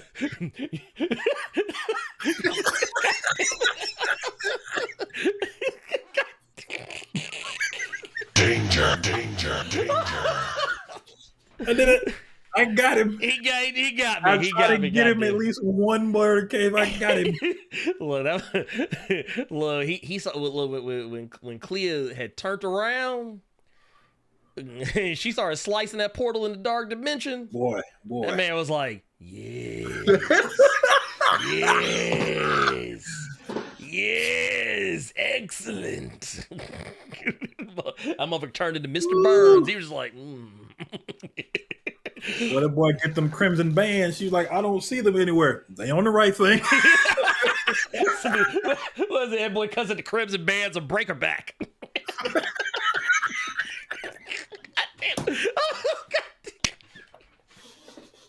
Holy shit! Danger. Holy shit! Oh goddamn! But no, it was cool though. I loved it. Because I love Clea. I think Clea is a great character, and I did not expect to see her in this movie. I know a lot of people thought that it was going to be Emma Watson. There were some rumors that she had been having meetings with Kevin Feige. Really? Yeah, originally there were rumors. A lot of people, because there was a debate as to, they were like Charlize Theron. She's apparently been having talks with Marvel. Emma Watson has been having those conversations as well. A lot of people are like, ooh, well, who's gonna be? And we got our answer, and it's clearly gonna be boy, it'd be too many Charlize people. Theron. I mean, boy, it'd have been so many folks fire hot. I'm talking gun hot. Just to know that Doctor Strange knocking off Hermione around here, dog. Look, he gonna hit her up so bad her hair gonna go back to being that nappy shaggy shit. Look, she come up a little. How mad folks would have been? Doctor Strange has killed Ron Weekly, bro. You ain't shit. Oh, but no, there's a lot of other stuff. Now let's talk about Okay, so let's talk about the Easter eggs. Please. And the cameos. Now, for one, they do bring up Chthon. Chthon does come up. Actually, so too does Wundagore. Mount Wundagore, which is a huge landmark of the Marvel Comics universe. And it actually comes up in this scene. Actually, this is where they're at. They're at what is essentially the altar of the Scarlet Witch in Wundagore. I literally leaned over to Nick and Adam. I was like, man, if I see Magneto or Agatha Harkness, or Doctor Doom, or somebody up this motherfucker, I'm gonna fall the fuck out. But they do bring up Chthon by name. They name drop Chthon hard as fuck. And when those monsters that she was controlling, the first time I saw them, that was actually, I was like, the first time I saw it, I was like, is this supposed to be Chthon? Mm-hmm. But it's not, but they're minions of Chthon. I'm almost shocked they didn't go with the mindless ones, but I guess that would be more Dormammu's territory. But what I did also like in this is that we also got a tease.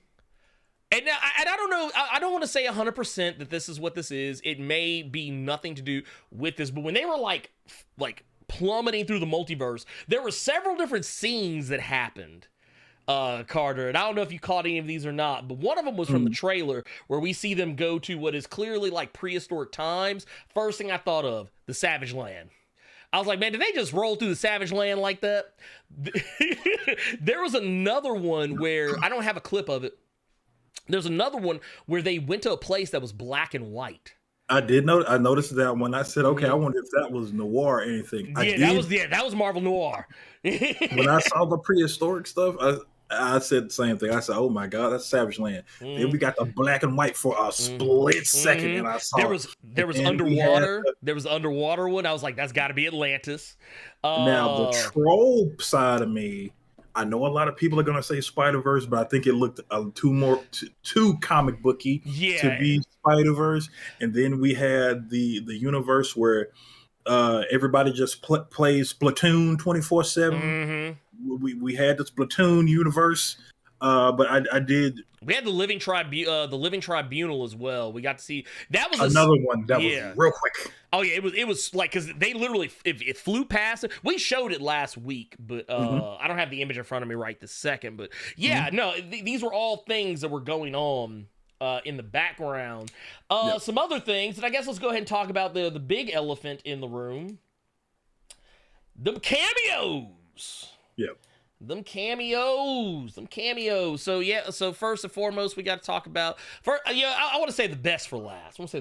Look, first off, we know we got was it Chiwetel Ejiofor or Ejiofor who was playing Allen Iverson. He was playing Allen Iverson, as always. He got the mixtape and fresh off the basketball court. He just got done crossing up some fools on the court, and then we also got, of course, this one wasn't so much a surprise because it was kind of already teased in the trailers. But we got, was it Haley Atwell coming back as Captain Carter? Shout out to Carter who did the most...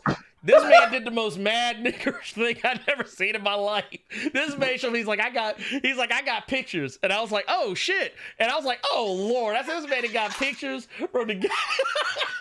He got pictures from the goddamn theater. This man had the phone. He busted the phone out in the theater. I want y'all to see this shit. Because Carter, he is hiding himself in shame right now. He's like, I'm trying to get them people on me. He trying to get them folks on me. Don't have them people looking for me, doc. So more to look like the Migos. But no, we had Captain Carter. Captain Carter showed up. The one that I thought was probably one of the, this one wasn't as big of a surprise because we knew this was coming. We talked about this last week as well. Was Professor Xavier? Which, by the way, Carter, I want to know: did your theater catch this? Did you catch what they played when he showed up? You got them right. I caught what they played. I lost my shit. I stood because it was a couple sitting next to me that had stole someone else's seats. And then there were 3 more people behind me. When that thing started, we all jumped up. My drink fell. I didn't give a damn. My popcorn went in this old white lady's hair. I had to apologize for, but I don't give a fuck because I looked her dead in her face and said, "Did you hear what we done heard? Did you hear what we done heard?" Like hit a. I lost it. And they actually played an orchestral version of it. They didn't play like the actual theme, but it was an actual orchestral arranged version of that song. And I was like, there we go. Now, the other thing, this was another one that was a big surprise. Y'all, we got. So if you're showing what I think you're gonna show, I got something funny for you. Okay, go ahead. I want to see if you show the one I think you're gonna show though. Oh, okay, I got you. Well, first, I want to get this one out of the way. Is John Krasinski. Okay. John Krasinski as Reed Richards. We actually got the Fantastic Four. 1/4. Everybody lost it again in my theater when they saw Reed. Oh, yes. It was amazing, too, because, like I said, we knew this was coming. We knew John Krasinski had been talking with Marvel for the last couple of years. We knew the guy was talking to somebody. We knew that at some point or another, this man was going to be in the MCU in some way. He was going to be playing somebody. And we know that Marvel has been using John Krasinski's likeness more often than not for Reed over the last good bit of the Fantastic Four. So it was really cool to see. It was really cool to see him in that role. And he actually played Reed about the way I would have hoped. He wasn't a nice person. He wasn't a mean person either, but he wasn't nice. Go ahead, go ahead. Yeah, go ahead. While you and that picture are on the screen, I'll go back to you. Okay. All right. Okay, I want to say this right now. You can give me all the flack you want because I see everybody in the chat right now laughing at my ass. But neither one of y'all asses can say that picture right there is not quality. This Google Pixel is fire. You can't tell me. Well, no. I wasn't knocking the quality. I just thought it was funny because when you sent me these a bit cropped, but when he sent me pictures, I was like, I can see part of the audience. I was like, this, like y'all know. Hold on, y'all know the image they play in the theater nowadays when they try to tell people not to pirate shit. Let me see if I can find that image. I'm trying to see like the image that they show. The dude leaned down. Y'all don't know where the dude he leaned down in the seat and he got the phone up. That was what the picture looked like. That's how I imagined Carter in the theater. Okay. So I'll tell you this because it's actually a funny story with it. When I realized, because that was really the only trailer that I'd seen for the movie, when he had the Ultron bots around him, and he had that's Carter, y'all. That's Carter, y'all in theater. That's Carter in theater, y'all. So when I saw that scene coming, I immediately was like, you know what? This could be good for the cave. So we could put these up. So this fool. They're wheeling him out to the Illuminati. Baron Mordo's doing the intro, and I just got my phone in my lap next to my bunch of crunch, and I'm doing it. But completely forgot that my flash was on automatic. Ooh, no, you didn't. No, you didn't. Like, boop, somebody, I bet a whole audience turned around. No, so the Pixel, it does the flash for a second before. Okay, it's like it's super quick. So, well, no. I mean, because that's a Mississippi second. Oh, like a. So when it happened, because Carter is such a bad person, I said, what phone's light comes on like that? And I said, fucking iPhone. So Carter in all his glory just goes, hey, call me back. I'm at the movies. Call me back. just to look at my phone, cut the flash off, and then just proceed to time. You ain't shit. This man ain't shit. He ain't shit. Carter ain't shit, y'all. I just want y'all to know that he ain't shit. He ain't shit. Well, I tell you what, let's keep it going, because not only did we get Reed Richards, guess who else we got, y'all? We got Black Bolt. Not one person in that theater knew who that was. Oh, no. But here's the thing, though. I was freaking out because here's the thing. I think we even talked about it last week. Like, something I would have wanted to see is that if Black Bolt was in the movie, I would love to see Anson Mount come back and play that character, because he is... Here's the thing. Say what you will about the Inhumans TV show. I thought Anson Mount did the best he could with what he had, because he basically had to play a character who couldn't talk, and he had to emote. And what I loved about this was that he did actually use sign language at some points in this movie for the time that he was in it. And not only that, they put him in a more comics accurate costume. It was really fucking cool.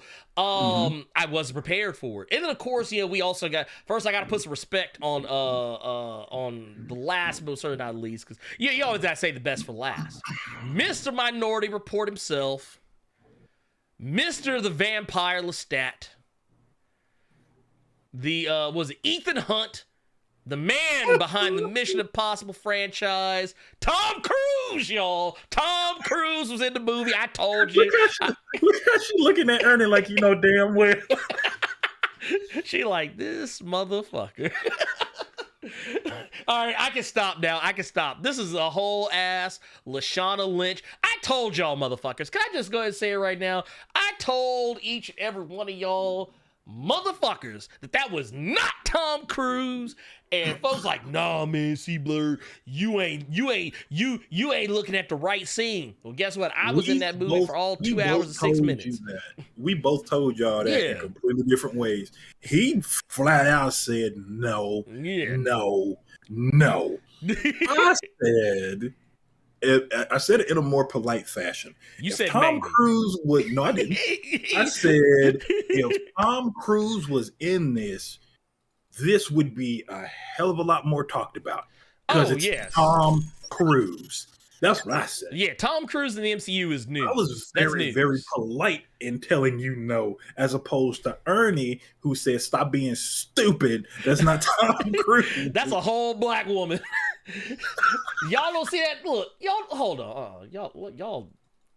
Y'all keep fucking with me. Y'all see all that textured ass hair? Y'all see all that textured ass hair? No, you didn't. Leave her and the pink moisturizer she used for that hairdo alone. I'm just saying, y'all don't see this. Am I the only motherfucker to see this? You see these naps? This is hair wool. This is hair lamb. This natural. Y'all need to leave this woman alone, man. Y'all is some.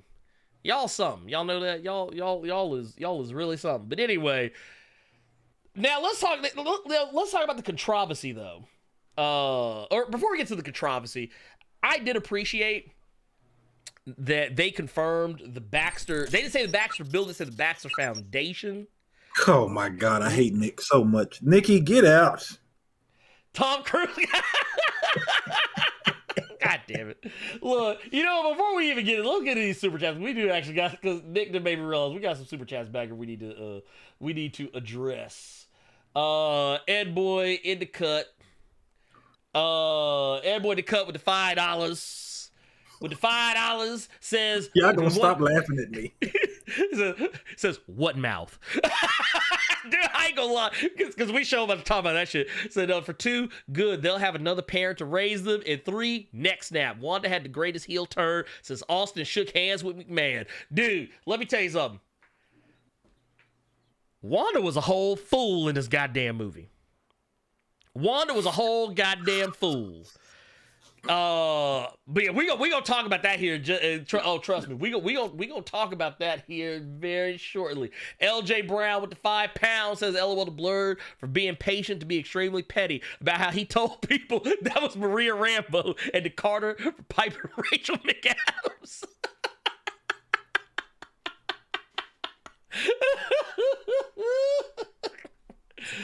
Look, wait, now, no, I ain't even gonna be ugly. I ain't even gonna be ugly with that one.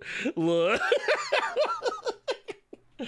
look, I will say this, Carter, you point out something to me about how distracted I was whenever she was on screen.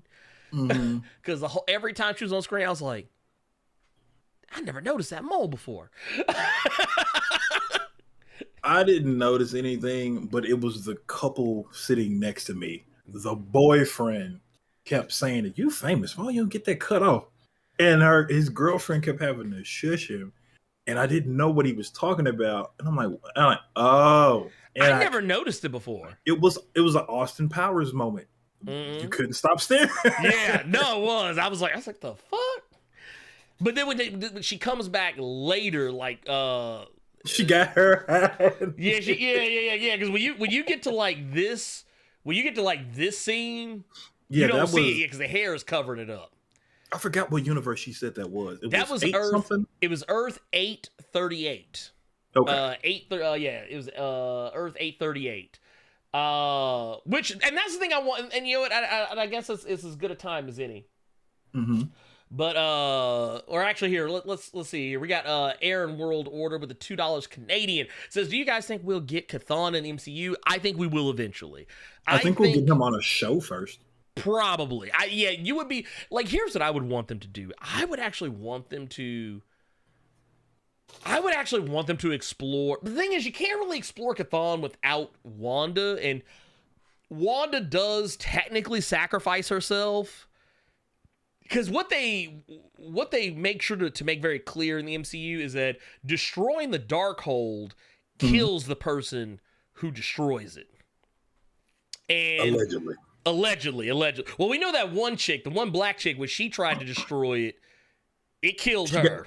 She got Darwin. That was the first thing popped in my head. Dude, she sure did. I was like, damn, man, why y'all do her like this? And dude, she would, and then they had the one tear come out her eye, and then that got flamed too. I was like, Lord.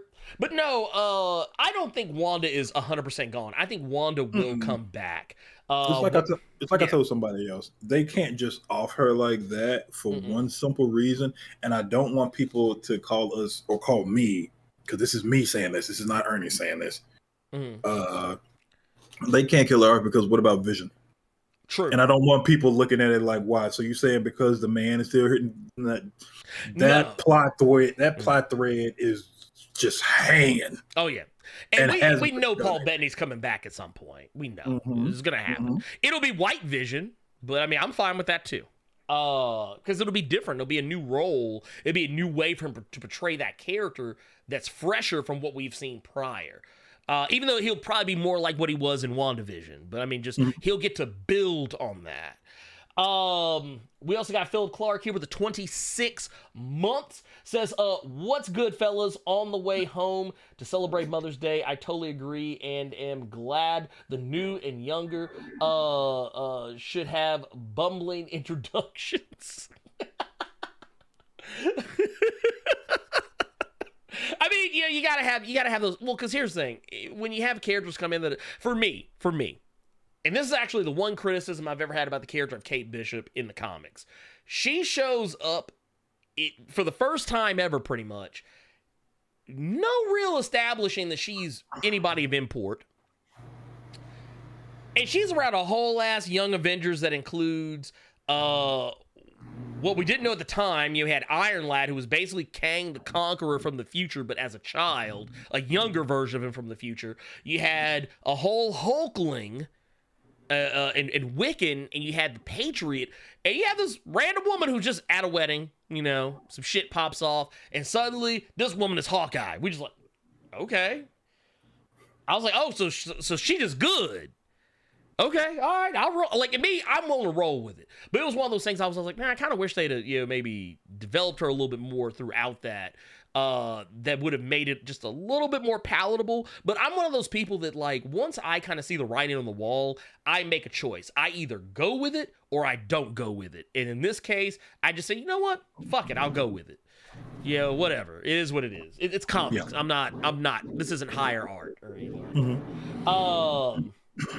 But we also got another one here from Philip Clark with the $10 super chat. Says, except for Hulk and Widow, all the original Avengers had to have character discovery moments. Yeah, well, and that's the thing. I feel like Doctor Strange didn't have one in this movie. He did. I would say America more so than him. Well, no, what I'm saying is Doctor Strange finally realized that okay, that was the whole point. The thing Rachel McAdams brought up. Yeah, he doesn't need the knife. He doesn't need the knife. Not only that, he's not happy. He wasn't happy. That was kind of why the ending to me was such a heartbreaker, because he was leaving the sanctum. He wasn't wearing his Doctor Strange robes. He was actually going down to the world. Like, it didn't seem like it was a chore for him to go out and just be a regular person. Like, you could tell this guy was like, you know what? I'm going to go for a walk. I'm going to go hit the park, maybe hit up a Starbucks. I don't know, I might go catch a matinee movie. I don't know, maybe go to the shelter, adopt a dog. Yeah. That's what it kind of looked like was going to happen, and all of a sudden you see him in this, what looked like intense, excruciating pain, and you see that he hasn't escaped the consequences of using the Darkhold. And then you get that, and then of course once again the ending where he realized he had to let other people help him. He can't just do everything himself. So I felt that was a good character discovery moment. It may have seemed kind of like, oh okay, yeah, it doesn't seem like as stuck out, but it's definitely there. They use a lot of shorthand for it. I kind of wish he did have the cape, because when he jumped out of that church with the cape, that was gangster. Yeah. Oh no, I love that. But when Clea said, "Hey, come on, we got to go," you saw the first thing he did. He was like, whoop, that eye popped up. Cape literally just came out of nowhere. Just like, boom. He's like, all right, cool, let's go. I was like, I like that shit. I like when superheroes just boom got the costume. Can I say one thing real quick though? Since we're talking about, I don't like the fact that, or it hasn't really been explained. Yeah. Why the hell does everybody know what he did when it pertains to Thanos? Oh, okay, so I can tell you why. Because they probably did a press release. That's the most. No, I'm being honest. The entire world knows about the blip. The entire world knows about Thanos. The entire world knows all of the details about every. Matter of fact, one of the points of contention for the new Marvel movie, the Marvels, the Marvels, is that Monica and Carol are kind of supposed to have a little bit of beef between them, more on Monica's side because some perceived slight. And there's even something that's brought up during WandaVision to that degree, where it's brought up. So, I mean, yeah, people know the details because it was basically put out for everyone to know. It's kind of like silently decided that the Avengers felt everyone needed to know everything that happened. Okay. So, yeah. Okay, that was the one thing that always struck me as why people know that Tony saved everybody. Yeah. Why does this brother know to come sit next to Steven just to be like, hey, did you have to do what you? Why you know? Well, no. Here's the one thing though. Did you remember who that was? One of his coworkers. Yeah, that was Nicodemus West. That's one of his villains. That's in the comics. Nicodemus West is a villain. Okay, but it was one of those things that they kind of did like they gave him a really small role in the first movie, and then when he shows up here, it's kind of like, oh shit! I was like, I forgot that motherfucker was in the first movie. But let's see, we got another one here. Jonathan Moda with the 1999 super chat says said Carter activated flash time, cavity search imminent. Look, that's what happened when the police pull you over. They hit you with that mag light. They'll be like, "Yeah, sir, can you show me your license, registration? Can you step out of the car, please? Show me your hand, sir." But Nick's Fanny with the $20 super chat says Tom Cruise got a weave on. Look, Tom Cruise in blackface like Robert Downey Jr. in Tropic Thunder. Lord. All right, I think that's every super chat. Now we got one more. Oh God, watermelon. Go Kosher, his baby's father's with $2 super chat says watermelon Tom Cruise, y'all. Hey, for real though, I ain't gonna lie, this is the best blackface I think I've ever seen. I was so happy when I saw that I got that shot. I didn't even want to send you the other shots of her.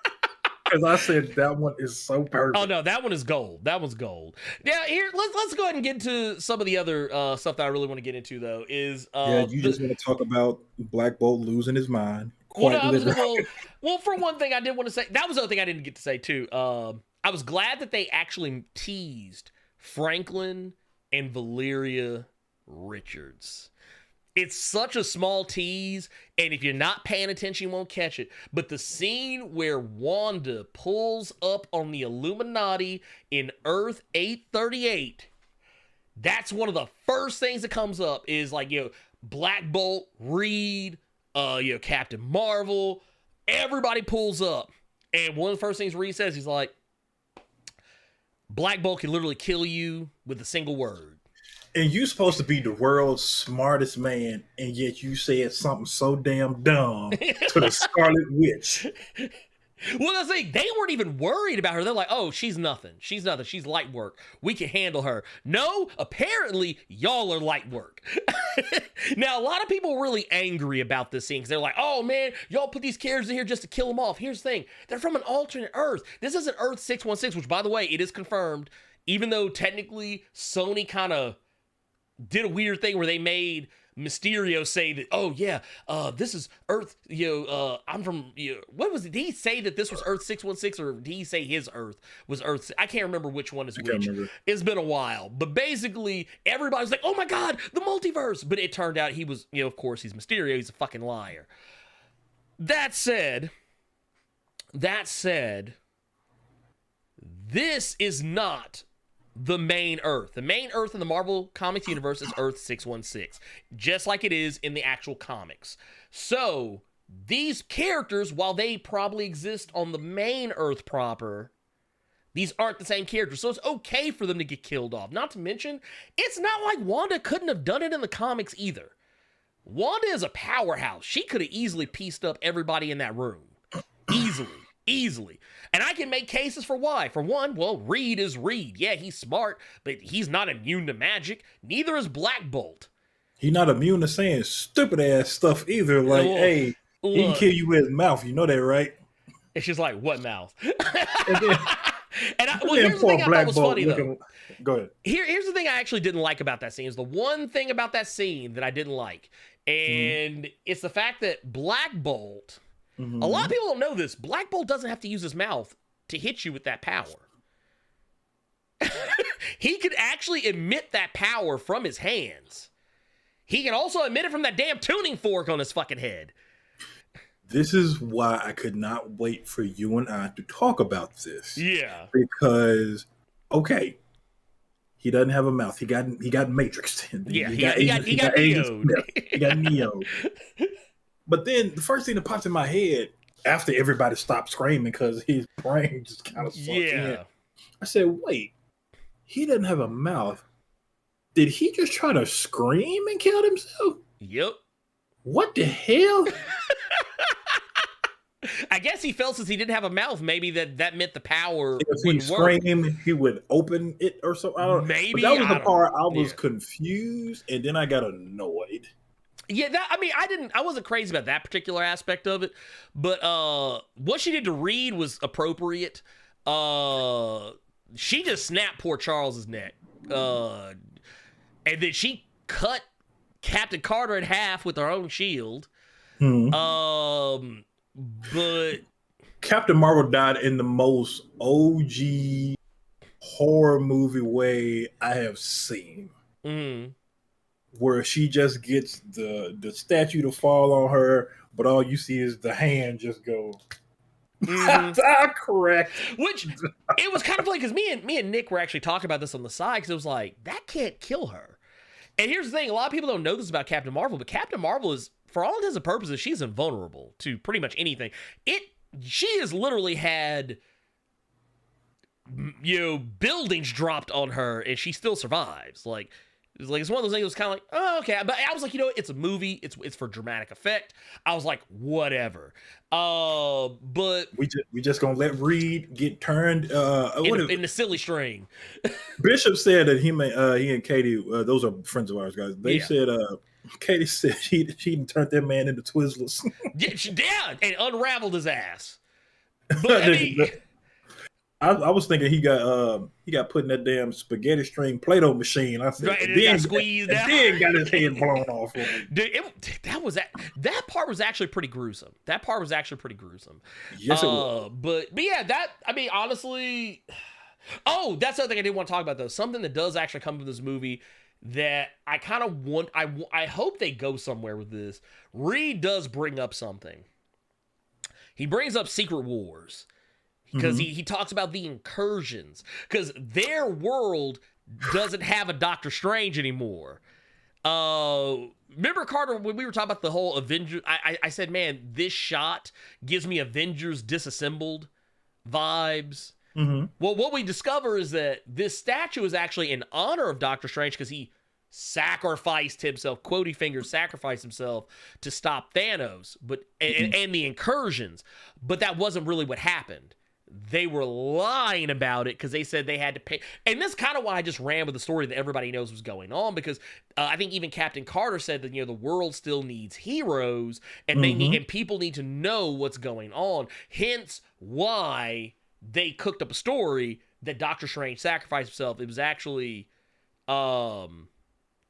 he actually did what Doctor Strange does in this movie later on, using the Darkhold and becoming corrupted by it, and he was the reason the incursions were happening.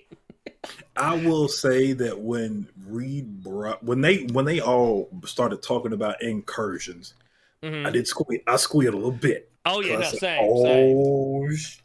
But boy, Oh yes.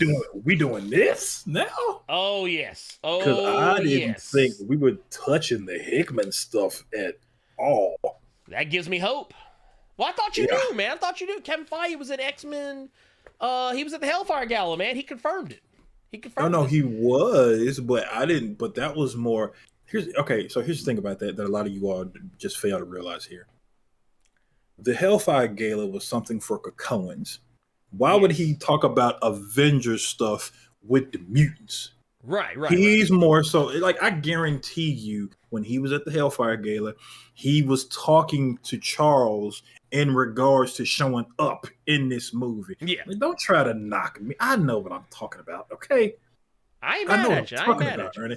But yeah, the incursions completely caught me off guard to where I don't know if I'm hoping. Mm-hmm. I'm hoping because a lot of people are trying to talk about how this phase of the MCU stuff is kind of boring.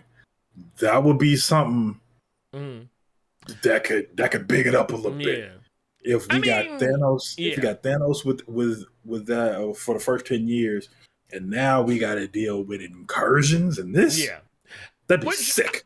Which I've always found that is a very interesting hot take that people have about the MCU currently. They're like, oh, it's boring. It's boring now. It's like, they haven't even done that many movies.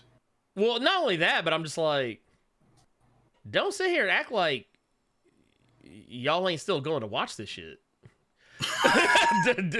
But yeah, no, I love it because, you know, that's the thing I never thought about. When they showed us these scenes in the trailers, I never thought about incursions. I never thought about Secret Wars. And I don't know why. Because I literally looked at it and that's exactly what the fuck it is. But I will say, let me ask this real quick and then we'll move on to Moon Knight. What did you think about Shumagorath? Or, I'm sorry, it's Gargantus. That was the most graphic death that we'd seen so far. Yeah. That was almost Suicide Squad levels. Yeah, when that eye got popped out.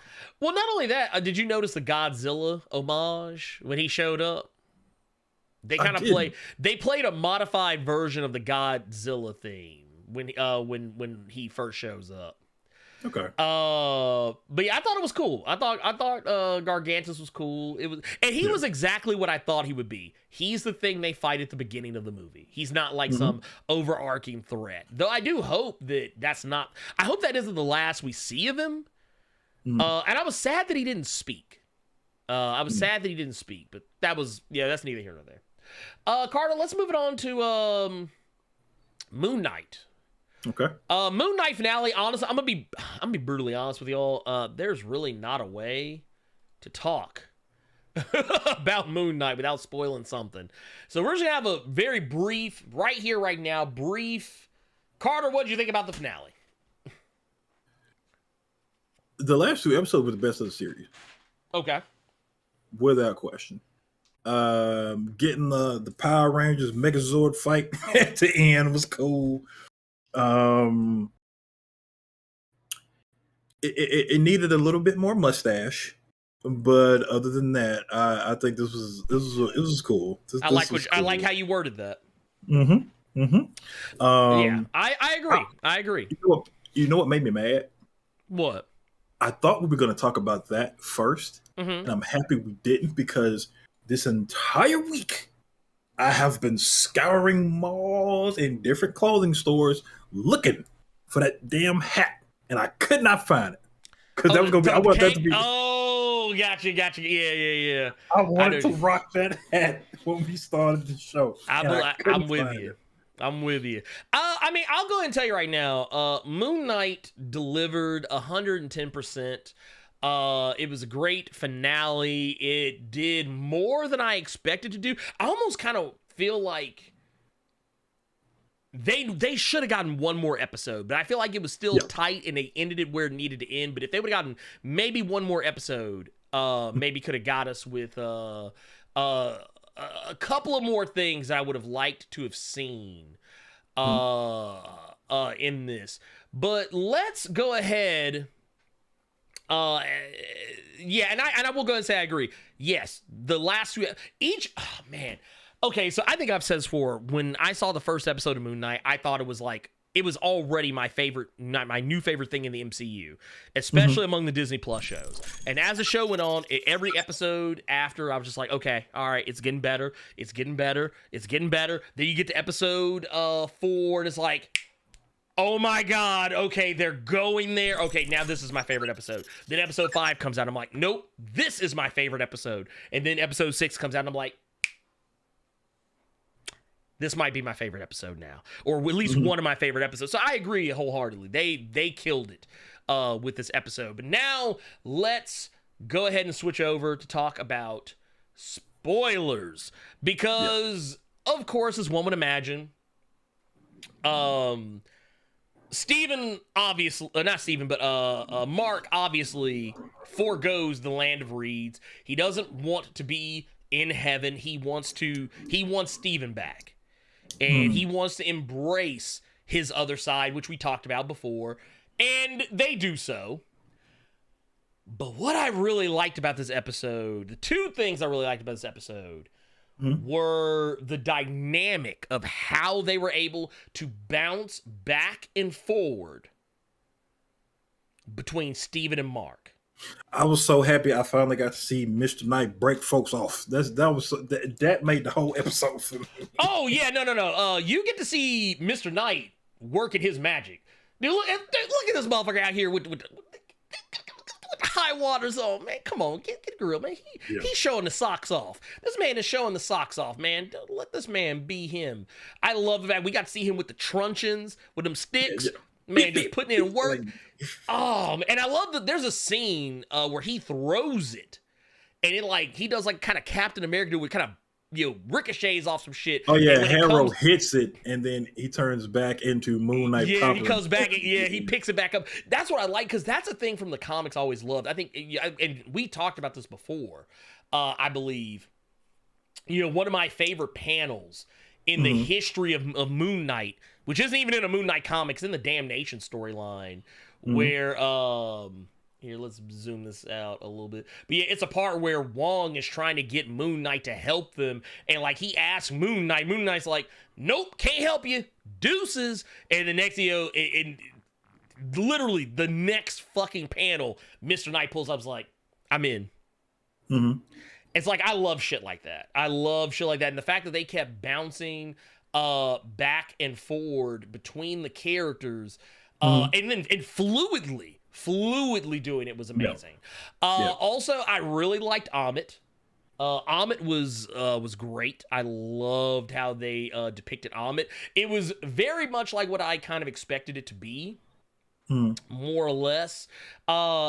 She's a big ass woman with alligator head. She got a big ass alligator head on her. I was like, all right, let's go. I was like, let's do it. I was into it. And actually, this shot right here is one of my favorites, because dude, she just has this minute. First off, let's just be real. Yeah. I think alligators and crocodiles are fucking terrifying anyway. But just the way they depicted how cold and callous that she could look at somebody. And the first thing I thought of, once again, we talked about it before, Jeff Lemire, Greg Smallwood run. It's here, let's, bam, right there. I was like, y'all did it. Y'all fucking did it. I was like, y'all figured it. And I love, she had the big ass fucking braids. She had the big ass doo-doo braids. Man, bro. I loved it. I fucking loved it. I loved it. Let me ask you this, though. How'd you feel about how they, because let's go talk about the elephant in the room. Let's talk about the elephant in the room. Our boy finally showed up. Our boy, first off, no, fuck that. First things first, I want to talk about this shit. Khonshu in the goddamn suit. Dude, Khonshu in the suit, clean. In the limousine, looking clean as fuck. Look at with the boots on. Some sandals. He got his toes out. Man, get the fuck out of here. I was like, let's go. Let's fucking go. But not only that, they did that. They finally gave us Jake. They finally gave us Jake Lockley with the hat. No mustache. I was sad we didn't get the mustache. Because didn't a lot of people say, I think you included, said the Yeah. mustache was in a episode. It was in one of the reflections. At least it Okay. looked like it was. Maybe it wasn't. Maybe it was just a trick of the light. Maybe you got Tom Cruise. Yeah, you got Tom Cruise is in Moon Knight, y'all, confirmed. Tom Cruise is Jake Lockley. But no, I liked it. I liked it a lot. The big reveal that Mark and Steven have had Khonshu release them from servitude to him, but Khonshu is maintaining control by using Jake Lockley instead. So they're still slaves to Khonshu, they just don't know it. Now the question is, what is Jake's suit going to look like in the future? Declan Shalvey, who made the Mr. Knight character, and all the Warren Ellis Moon Knight stuff, he was tweeting about it because he is there's people trying to give him his flowers for even coming up with the Mr. Knight stuff, but there was a statement with the person who does the costume design on the show, and boom, I'm happy you brought that up. She's saying if they do another season, she wants it to be, or they want it to be, the black version. Yeah, that's on the screen right now. Yeah, that's what I want. That's what I want. Yeah. And I actually want him to have the ship. I want it, like, even though he doesn't need it, I actually kind of want him to have a slightly different, like, kind of like how, Mark doesn't really use the sticks. It's more of a Mr. Knight thing. They kind of, Mark seems to have, like, the whole flying thing, but Mr. Knight doesn't really. I kind of want them to make Jake more like, kind of like, the more human Moon Knight that has all the more of the gadgets and stuff like that. Is it wrong that seeing that background makes me mad that glider wasn't in Fortnite? Dude, I'm kind of mad too. I'm actually kind of mad too. But that, or even like if you have the cape, I feel like you should be able to like glide down the cape in the crescent form, like in the comics of the show and shit. But whatever. So two things real quick. This is when you started talking about noticing different things in these episodes. I went into the last episode trying to look over everything damn near with a fine-tooth comb, and I like that not a lot of people caught this, but at the very end, before the mid-credit scene, when he fell over. Okay, yeah. A lot of people didn't catch that if you rewind that scene and it's a top-down view, there's another set of footsteps in that sand. Oh, yeah. Because that was kind of the whole thing. Like, he kept the sand down so that, like, he knew whether he was coming or going. So all people had to do was look where he was. And look where he was. Up on the side of the bed. He walked over. He fell in the sand. But if you look to the left, you see two nice set of footprints right there. So that was Jake. Yeah. I like it. Yeah. Oh, no, 100%. Okay. Another thing I wanted to ask you about was, what do you think of our newest MCU hero? What do you think of the Scarlet Scarab, sir? I liked it. I thought it was cool. Like, I know a lot, like, there were people I saw that were freaking out because they were like, oh, man, it's fucking bait switch, man. Fucking MCU in us again, man. They're taking out Moon Knight, man, making the story all about this chick, bruh. Are you trying to sound like Randy Savage right there? I mean, that's what they sound like to me, but no, I've actually seen people like all your Comics Gate people. I've seen them all talking about it, and they're all like, "Oh, it's fucking woke, bro." And like that's what it sounds like.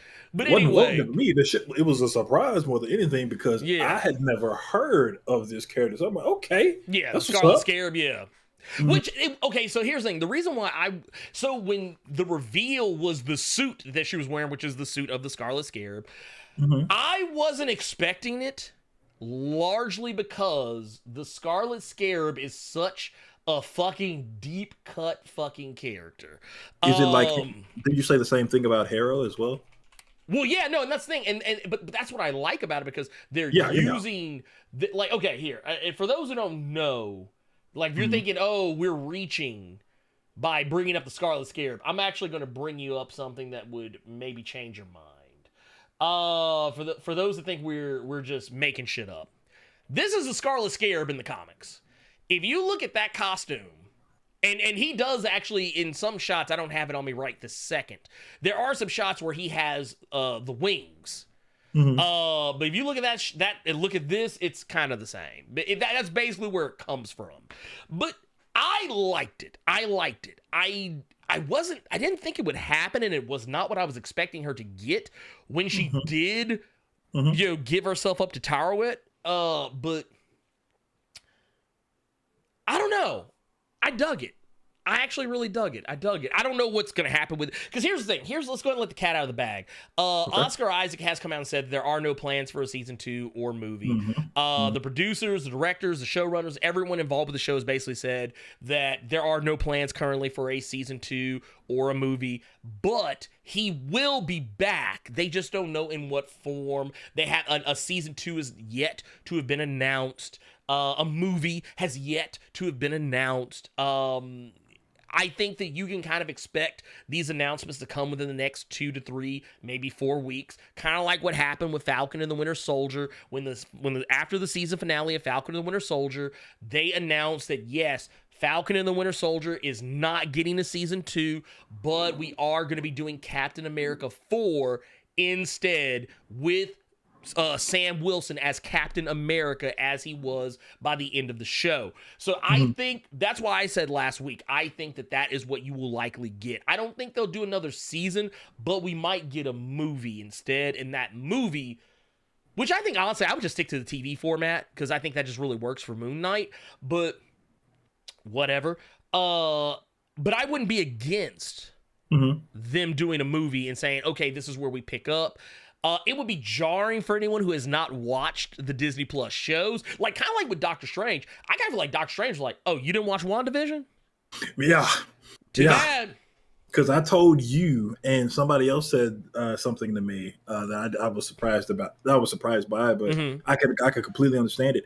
I told you that I was trying not to look at anything trailer-wise except the stuff that we're going to talk about on the cave. So when it came to me sitting down in the theaters, I was surprised that Wanda was the antagonist for the entire duration of the movie. What I thought, and what another buddy of mine he thought as well, was that she was going to be an antagonist up to a point, and then we were going to get the real antagonist. Yeah. So I will say that was something that completely caught me off guard with that one. What are you tripping off for? No, I was laughing because someone said she got the wings of my she's woke, bro. Oh God. That's what was it? Here, she said, when is Carter Hall going to show up? His wife already here. Dude, confirmed DC Marvel crossover. Hawk Girl is here, y'all. Jesus Christ. We got a better Hawk Girl in MCU than we got in the DC, in the DCEU. God damn. God damn. But no, I thought it was cool. So the Ark of the Covenant wings. I mean, like I said, I loved it. I loved it. I loved it. I thought this was great. I thought they did a fantastic job with this whole season, the whole series.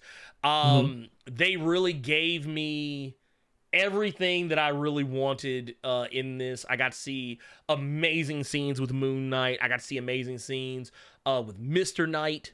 Yeah. And also seeing a Mr. Knight that's a little more assertive.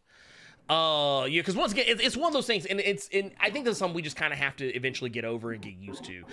It's the thing that we talked about before with, like, remember I talked about the Thomas Jane Punisher, how the Thomas Jane Punisher, he's not the Punisher till the end of the movie. It was kind of like how Kate Bishop in Hawkeye wasn't Kate Bishop as we know her in the comics, but the closer we got to the end of the show, she started becoming that Kate Bishop. Same way I feel that America Chavez is going to be. She's not America Chavez. Because here's the thing.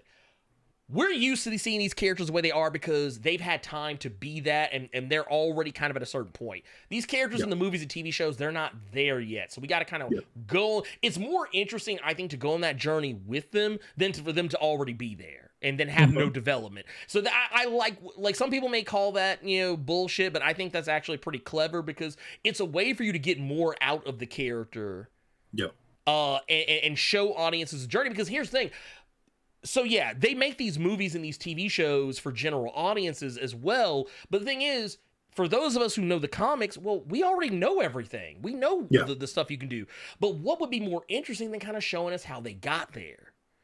You know, that is kind of a way to put the general audiences and the people who are already in the know on the same footing. Mm-hmm. And then everybody can. It was the thing that Game of Thrones failed at. Game of Thrones is one of those things where, like, oh, well, the people who knew the books were like, oh, yeah, we know shit that y'all don't know. And the people who didn't read the books, all they knew was the show. Mm-hmm. And then you got to that point where they had passed the point that George R. R. Martin had written the books, and then they were just making shit up. So now everybody was on equal footing. But the thing is, they did it poorly. Mm-hmm. This, I feel like Marvel has figured out a way to do it and do it right. It may not always hit with 100% efficacy. Yeah. But I think it definitely is. It's definitely, you know, closer to 80 or 90% than it is anything else, which I think is fine. You're not gonna hit every shot. You're not gonna be 100% all the time. So I like it. I thought it was cool. I want, you know what, do this more often. Do this more often. Give me more Disney Plus series with characters that are little untested. miniseries like this.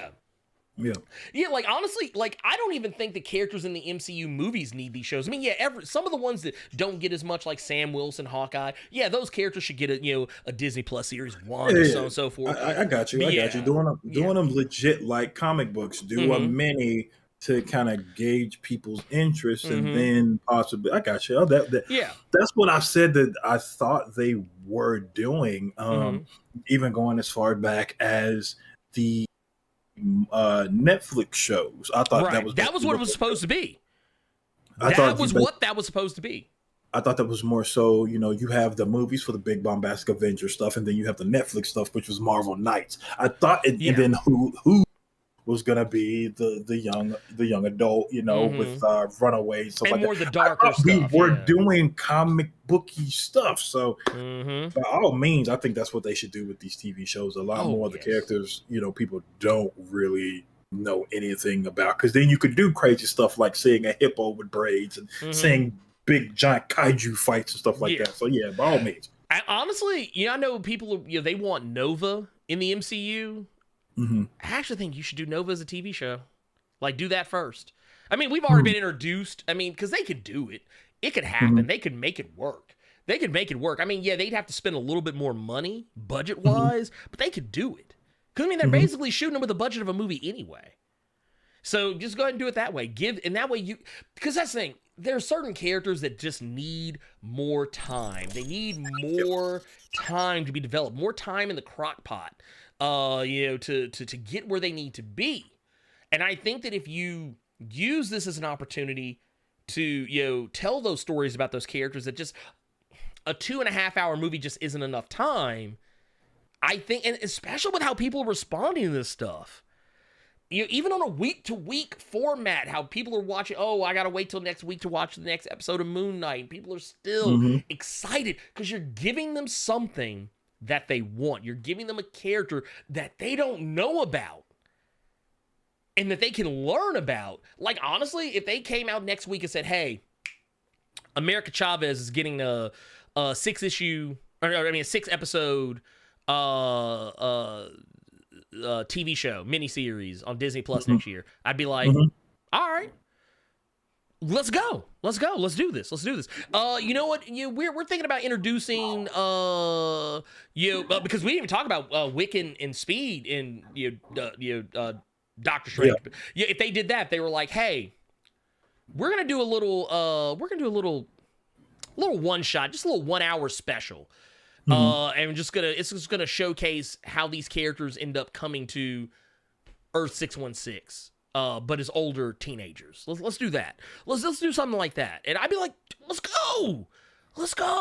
If you told me tomorrow there's hey, you know what? We're gonna do a little spin-off of Falcon and the Winter Soldier. We're actually gonna do a little, maybe a little 1 hour special, maybe a little 3 episode, maybe 6 episode run of Patriot, and maybe use that as a vehicle to also tell the story of Isaiah Bradley, maybe delve remember when we talked about Falcon and Winter Soldier, we're like, oh man, it would be really cool if they did a spinoff, but with Isaiah Bradley.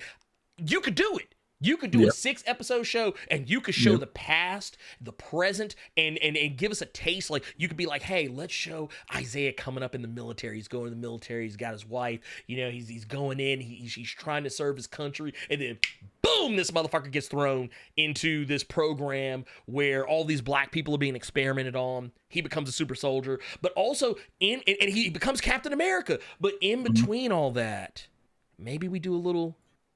maybe sneak in some scenes here and there where we're showing his grandson also becoming the Patriot, going back and forth, and having Patriot having to figure out, like, he's discovering he has a super soldier serum with him because he's descended from his grandfather, or whatever reason, however they want to do it, whether they want to go with what happened in the comics or not, and then eventually at some point him having to talk to Sam, talk to his grandfather, try to figure out, how do I do this? I want to do the right thing, but I don't know how to tackle what's happening. And you could literally go back and forth showing the history. Dude, you could do this shit. Dude, people would eat that shit up.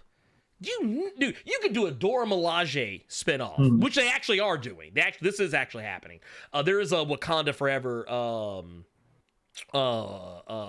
Disney Plus show that's in the works. So, I mean, technically it's already happening. But yeah, you can do all this shit. You can do all of it. But anyway, that's my...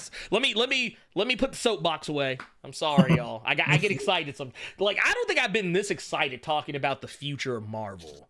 Yeah. In a long time. And I like it. I like that. Let's see here. We got one from Absolute Venom. Oh, man. Let's see here. With the 49 says Reed Richards was following anime rules of explaining stuff and then realized his mistake. He's like, oh, shit. Chi-Town Dan, the Night Skin King. Well, what's up?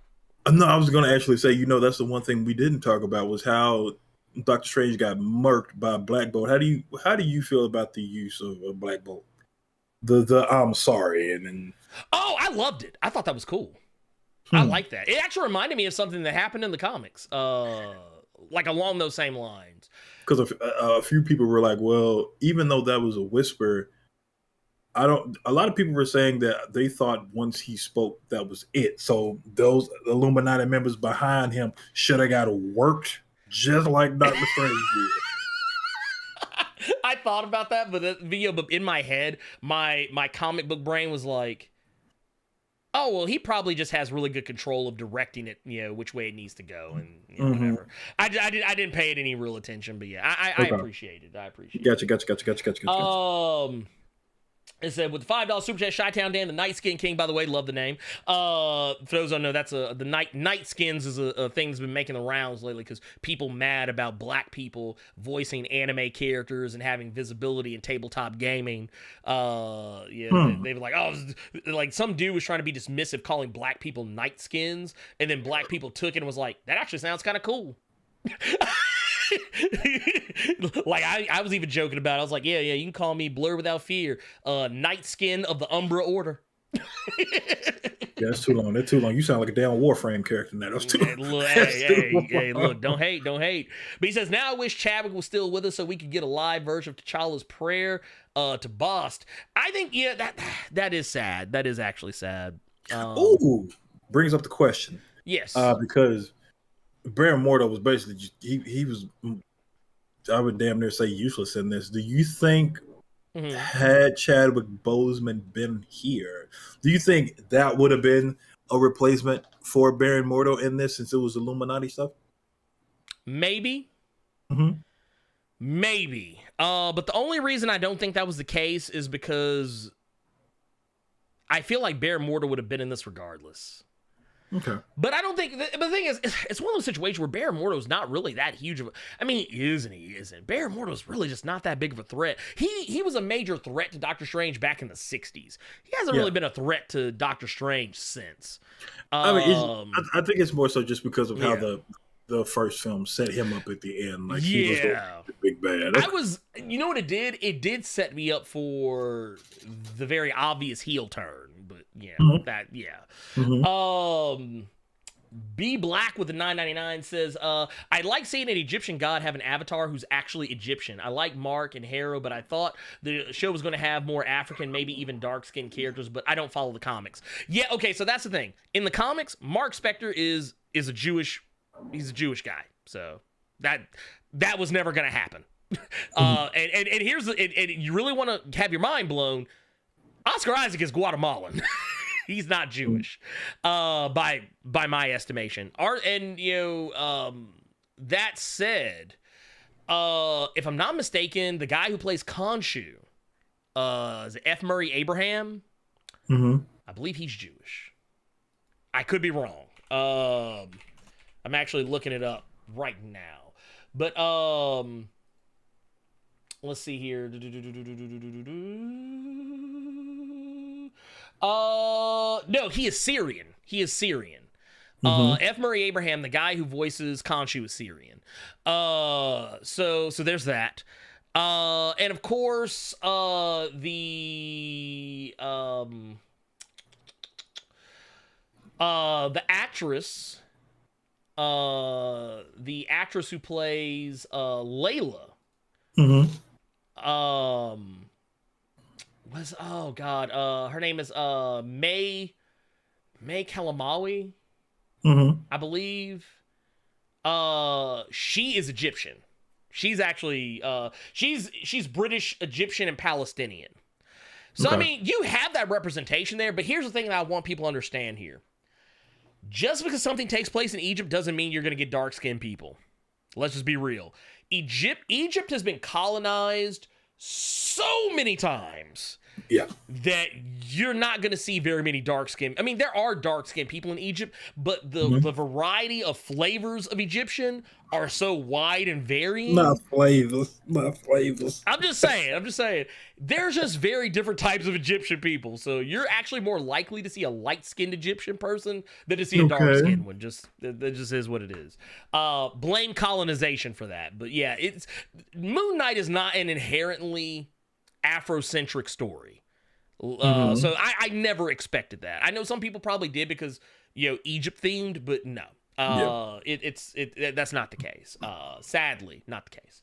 Let's see here. We also got, jumped on me. Go Contrary's baby's father with $5 super chat says, that's what I think, Blerd. The OG X-Men will get the movie play while other teams like Excalibur and Generation X get TV shows.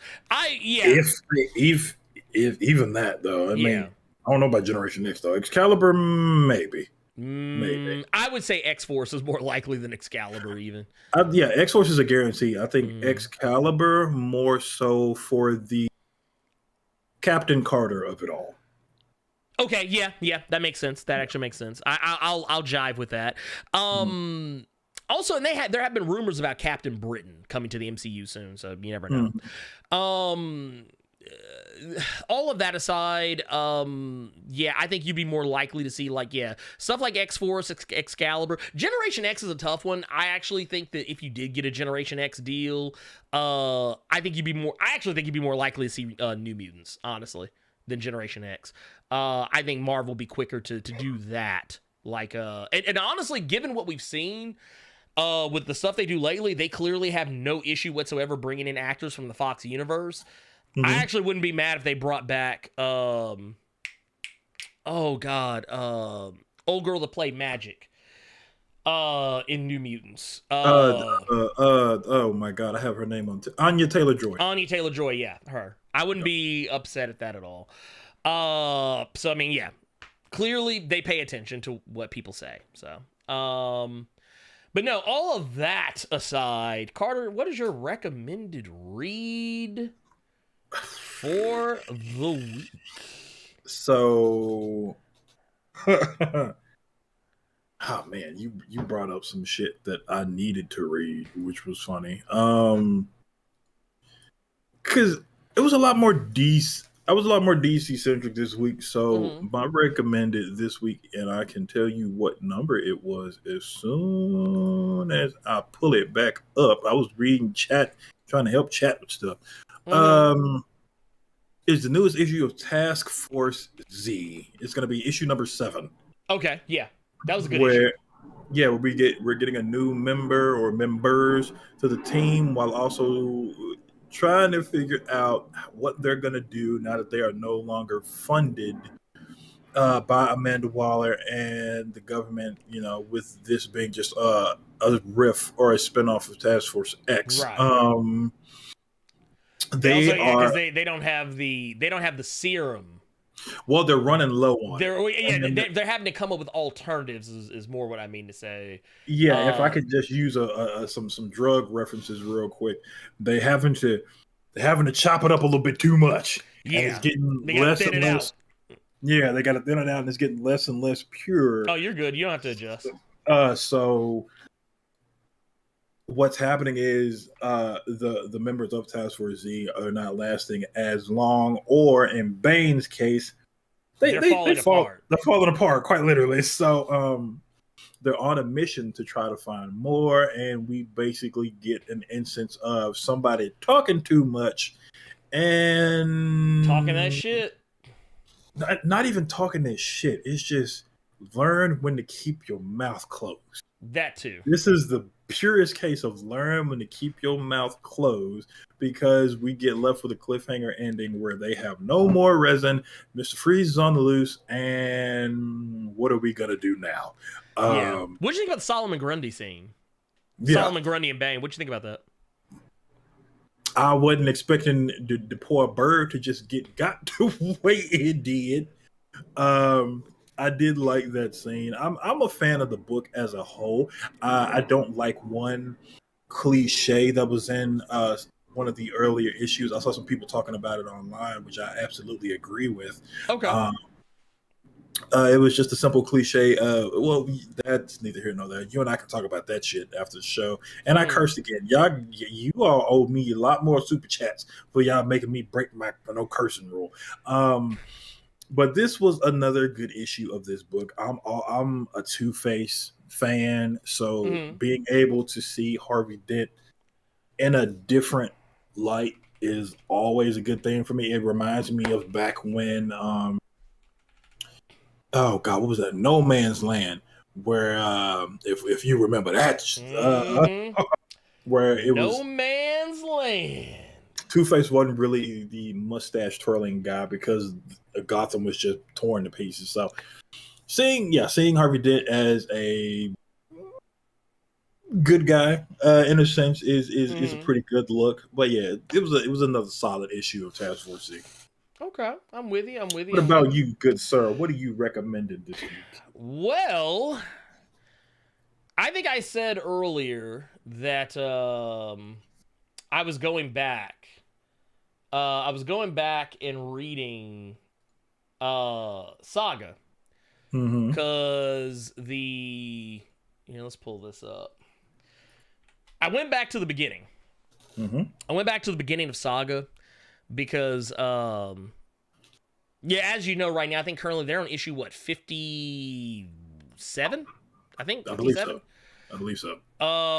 Whichever it is, let me double check myself. Double checking my math. No, yeah. Lies. 58. They're on 58. Yeah, 58 just came out. And as I've been, Saga's only been back for like 4 issues. Yeah, they took that really long, almost 2-year long hiatus. After issue number 54. And I honestly just wasn't sure, like I told myself I should go back and reread them. I was like, nah, my memory's pretty good. But as I've been reading like the last 4 issues of Saga, I've just been like lost on some things. There's certain things I'm just like, did that happen? Huh? And I think we famously talked about how I bought the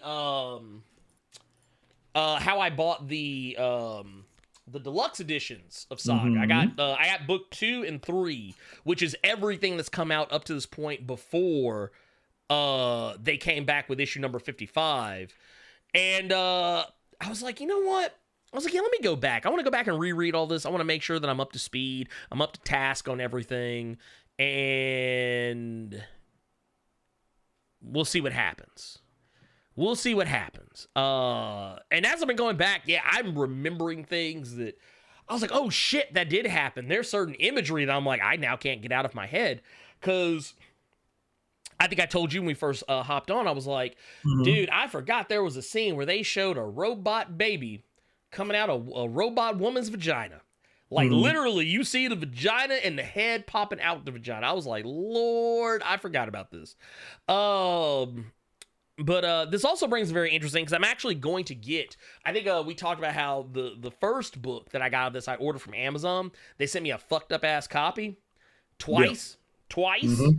Like copies that had the binding was torn, ripped in half. I think one, the cover wasn't even on the book, barely. It was hanging by a thread. So I just sent them back. And so I never actually got book 1 back.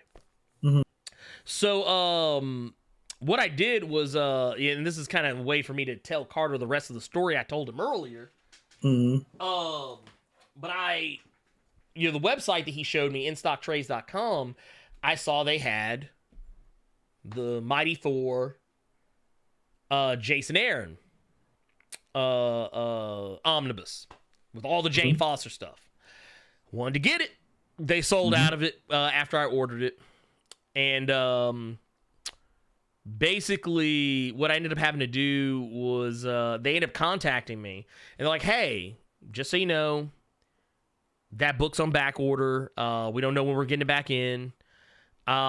Did you want a refund, or like, did you want to maybe get something else instead? And I was like, you know what? I'll go ahead and get something else instead. So I actually picked up, I got them to give me their copy of the book 1 of Saga. And, what was the other thing that I ended up getting? I don't remember exactly. But I ended up, long story short, I ended up getting 2 other books. I think, actually, you know what? Now I'm thinking about it.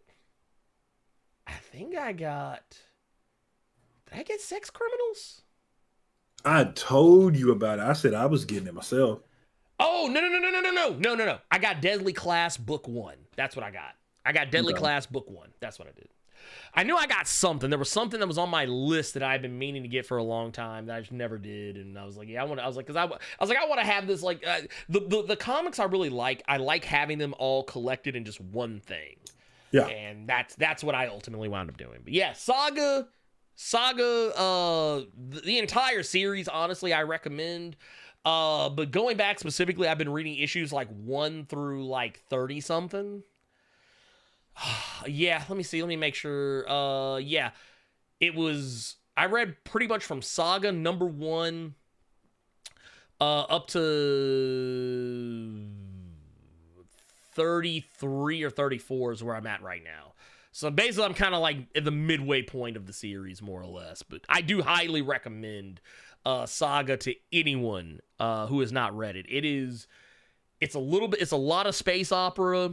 It's a lot of what's the word I'm looking for? There's a lot of like fantasy. Like there's a lot of graphic sex, freak nasty. Yeah, there's a lot of that too.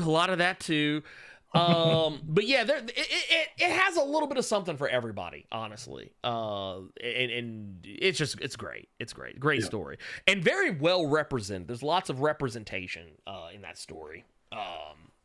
I think that what was it? Probably one of my favorite Brian K. Vaughan stories right now, honestly.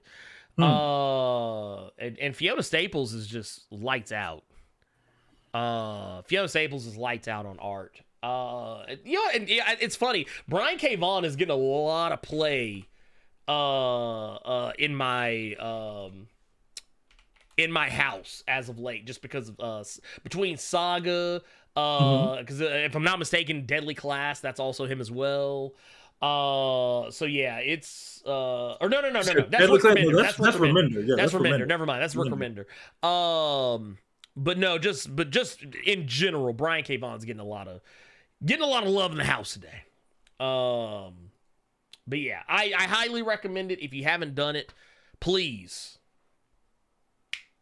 go read Saga. Yeah. That's a show they'll never make. That's a book, the comic they'll never make into anything other than a comic. Well, they tried, but seeing how Why the Last Man was just,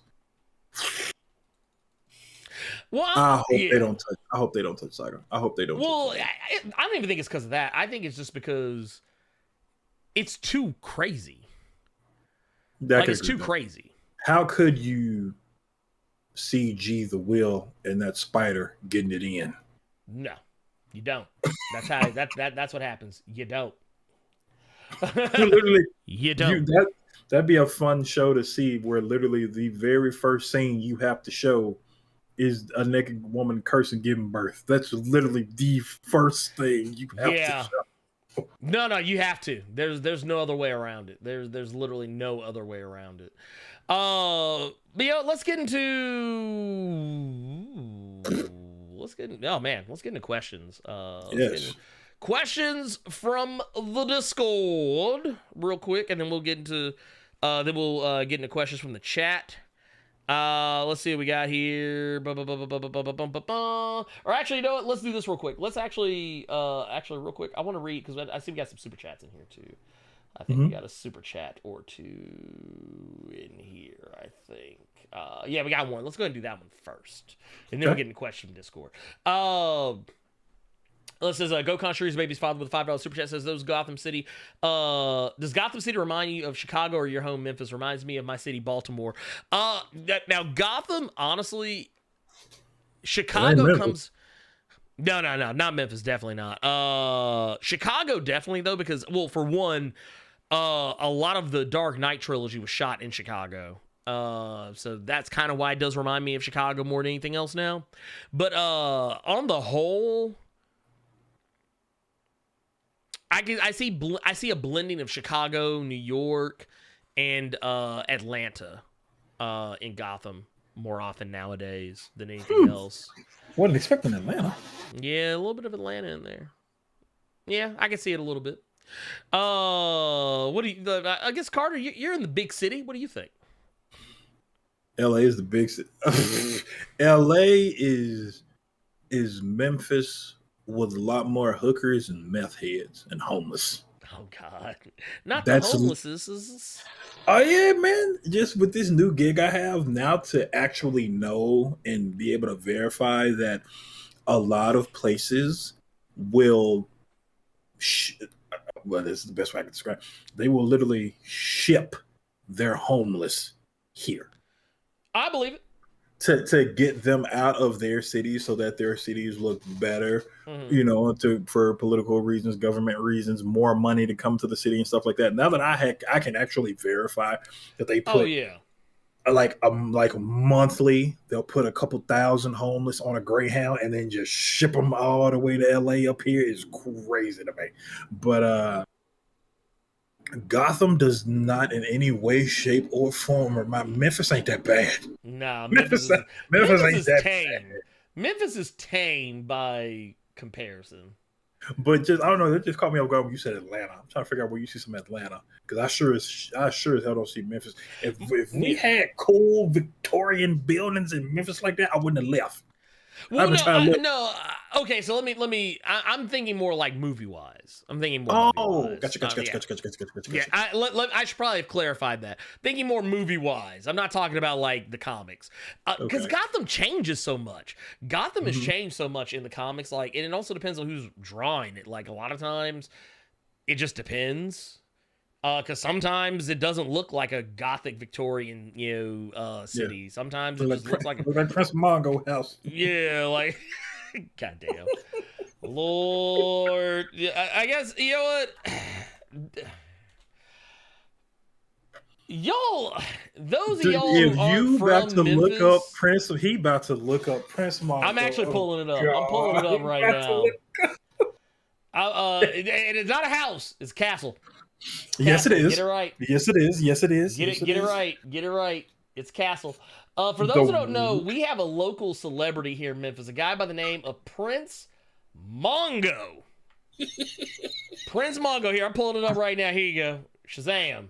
You really pulling up Prince Mongo? That's Prince Mongo right there. This guy runs for public office every time. I think he's run for mayor how many times in Memphis? Oh, no, but I know he and Jerry Lawler are like tit for tat. Yeah. This guy has run for mayor of Memphis, I don't know how many times, but everyone calls him Prince. His name is Prince Mongo. Dude sounds like a fucking Marvel villain. But this is his house.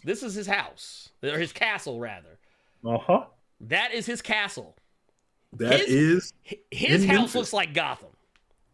This is a house in Memphis, Tennessee. Lord have mercy. This right man up the like, street from the what's the name of that shit? Boston Market. mm-hmm. Why does motherfucker shit look like the Sanctum Sanctorum? I cannot believe you really just showed these folks Prince Mongo. We got to put his name out here in these streets. But no, but yeah, that's how I feel about that. Yeah. Let's get to questions of the Discord. Shadow the Cat 99 said, did your theaters have any crazy reactions during Multiverse of Madness? Mine only reacted for I won't say this because we're out of spoiler territory at this point. For the cameos and slightly when another person died. It says, me and my theater gasped really loudly. By the way, I think since Moon Knight lives in the UK, he will meet Dane Whitman first in the MCU, especially since Eternals were originally going to be in the opening of Moon Knight. That is also true. That was confirmed this week. That annoyed me that they didn't do those cameos because Dane Whitman would have made a lot of sense being in Moon Knight. Oh, most certainly. Dane, but here, that's another thing. Since we're talking about things that coulda, woulda, shouldas, did you know originally, Echo was supposed to be in this as well, if I'm not mistaken. In Moon Knight, she was originally thought they originally had plans for her to be I guess like either a love interest or a supporting character in the show, because that is actually a thing from the comics. Moon Knight and Echo, they have been together. So that was the thing as well. So yeah, it could have happened. There's that's a lot one thing of that irked me, that they specifically no, we don't want those cameos. I think that's kind of BS. Yeah, I mean, honestly, it would have made sense. I wouldn't have done it in the opening, but definitely in the episode where they were talking about when they were kind of showcasing more of the gods. That would have been something interesting to see. I think there's lots of stuff that you could have done with that wasn't done.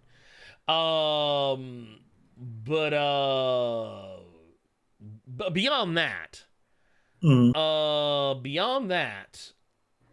I will definitely say, yes, there were, my theater reacted to everything. They reacted to everything that happened in that movie, and with like bombast and just freaking out, yelling, screaming, clapping, hollering. Everything. It was lit. And this was at the Forest Hill Cinema in Germantown. Jesus Christ. Oh, you was all in the Caucasian territory. Yeah, it was the only theater we could get seats with all of us together. I got you. But Urban Prince of Strong Style says, evening, Blerd and Carter. Do you feel the MCU should introduce says Okarian mutants before the X-Men? Talking about, I guess, like the Iraqian mutants. Absolutely not. No, not at all. Not at all. Keep the motherfuckers out the MCU until we're ready for them. I would rather see the mutants as we know them first. What's that? The light bulb. Okay, what you got? That's why the light, when you see the light, yeah, I had it.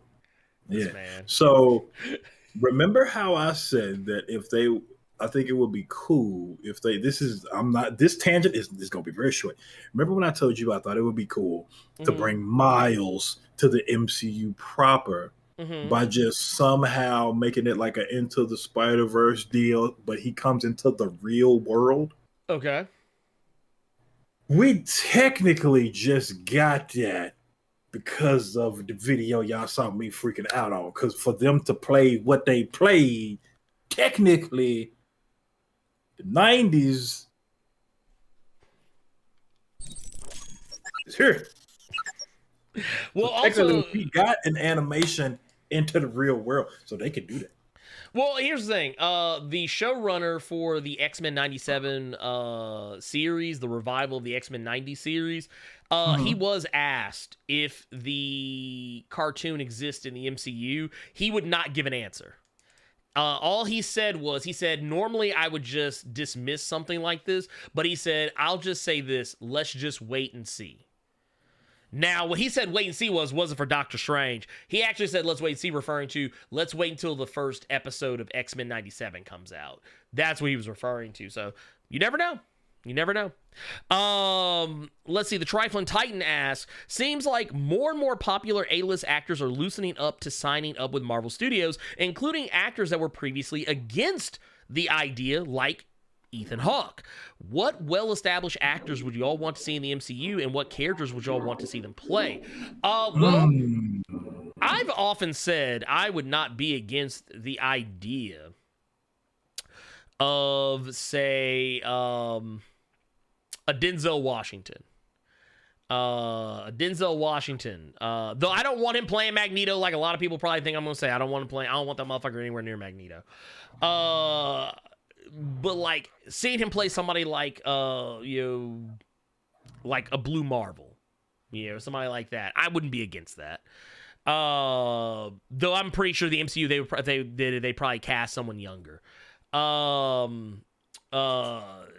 He would have to get in shape for that too. He could do it. Shit. He rocking a dad bod for sure. Oh yeah, no, most certainly. But he has the capacity to do it. It's not. Oh no. I'm just saying, because how if you look at Chris Hemsworth or what's the Indian brother from Eternals? That guy just Kamal Nanjiani. Thank you. Yeah. And didn't have his shirt off at not nan point in the Eternals, but they still had him just. Yeah, he was shredded. He got shredded. Shredded. They put all kind of shredded lettuce on that. Oh yeah. Paperboy. He even slimmed up a little bit. And he didn't even take nothing off. He didn't get Paperboy didn't get ripped, but you could tell he was slimmer than he usually is.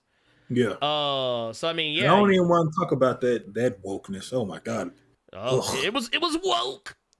That grandma peck that we saw in that movie. We were watching. Cersei asked to watch the Eternals the other day, and we were watching that scene. Came up with a little grandma peck, and I just looked at it. I was like, and then I looked at Cersei. No reaction. No reaction.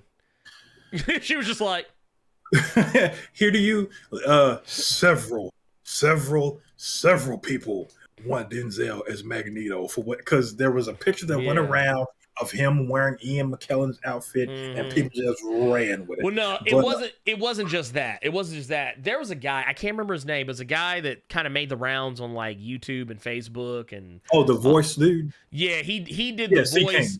Yeah. Yeah, so basically he did a monologue doing the voice of Denzel Washington, speaking as if he were Magneto. That didn't help either. He's still prominent on like Instagram and stuff. If you close your eyes and just play some of his stuff, you swear that was Denzel. Oh no, he has it down. The guy has it down pat. I'm not taking it away from him. But I just. Here's the thing. A lot of people, and I see where it probably also doesn't help that a lot of people still live in this mindscape where they think that Charles Xavier and Magneto are based off Malcolm X and Dr. Martin Luther King Jr., which, by the way, not true at all in any way, shape, form, or fashion. You can be mad at me all you want. It's not true. Even Chris Claremont and other people have come out and said that this is not the case. They're based off Jewish Jewish leaders. It's because here's the thing. Even I think Chris Claremont even said this. He said you would compare a guy who was a civil rights leader to a villain. It's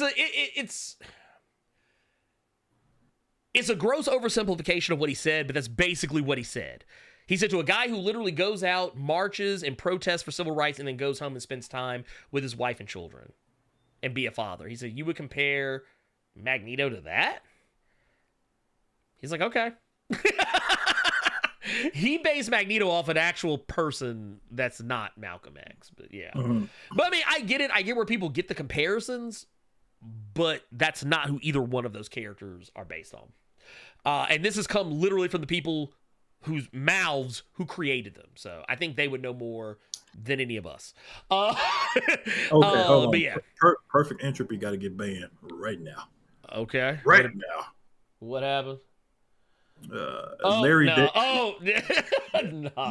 JB. Yeah. No. No. You got to go. You got to go. Anyway, LJ Brown says, with all the references to incursions in this movie, Doctor Strange, do you think this is how they're going to introduce the X-Men and various other characters through Secret Wars? I can see it happening. And Secret Wars is something that the Russos, who did Infinity War and Endgame, said that they would love to come back and do. Even before anyone was talking about it, they said, like, if they could pick the next thing, the next major event in the MCU, they said they would pick Secret Wars, based off Jonathan Hickman's 2015 Secret Wars. Not the Marvel superheroes Secret Wars from 1984. So, real quick, apparently Stan Lee said that Magneto and Xavier were based off Malcolm and Martin. According to people in the chat, I don't know how true this is. That is actually not true. I gotta look it up. No, here's the thing. I can literally direct you to something where he says the complete opposite. So you can either, because I think what a lot of people are going on is off of hearsay. I can literally direct you. But yeah, neither here nor there. What the fuck do I know? Let's see.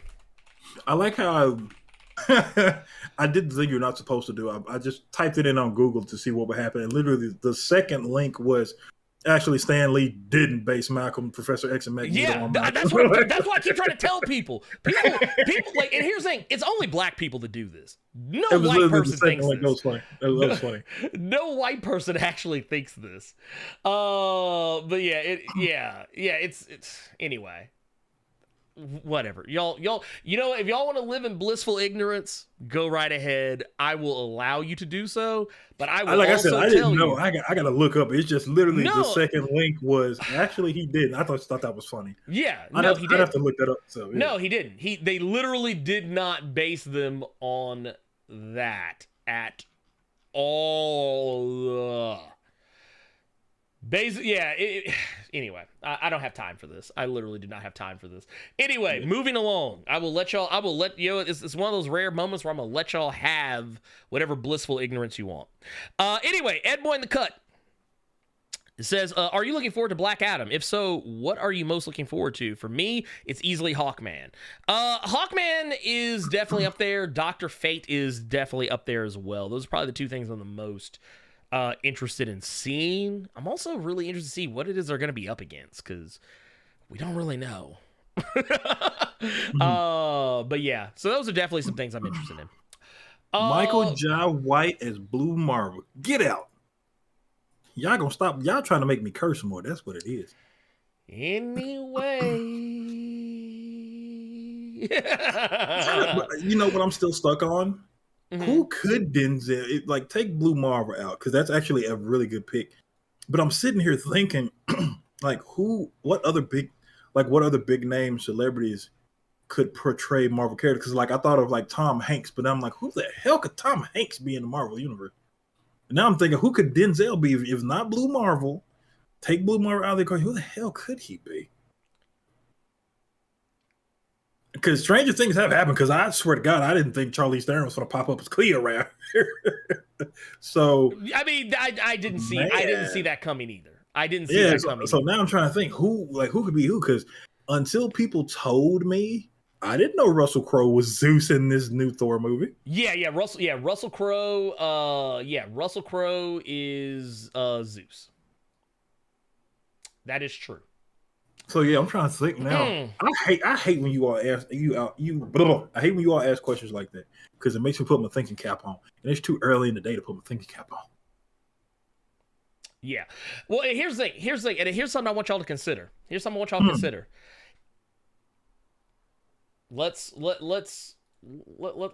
keep it a buck here. He said Tom Cruise is Tom Cruise. Can we keep it a buck here? Can we keep it a buck here?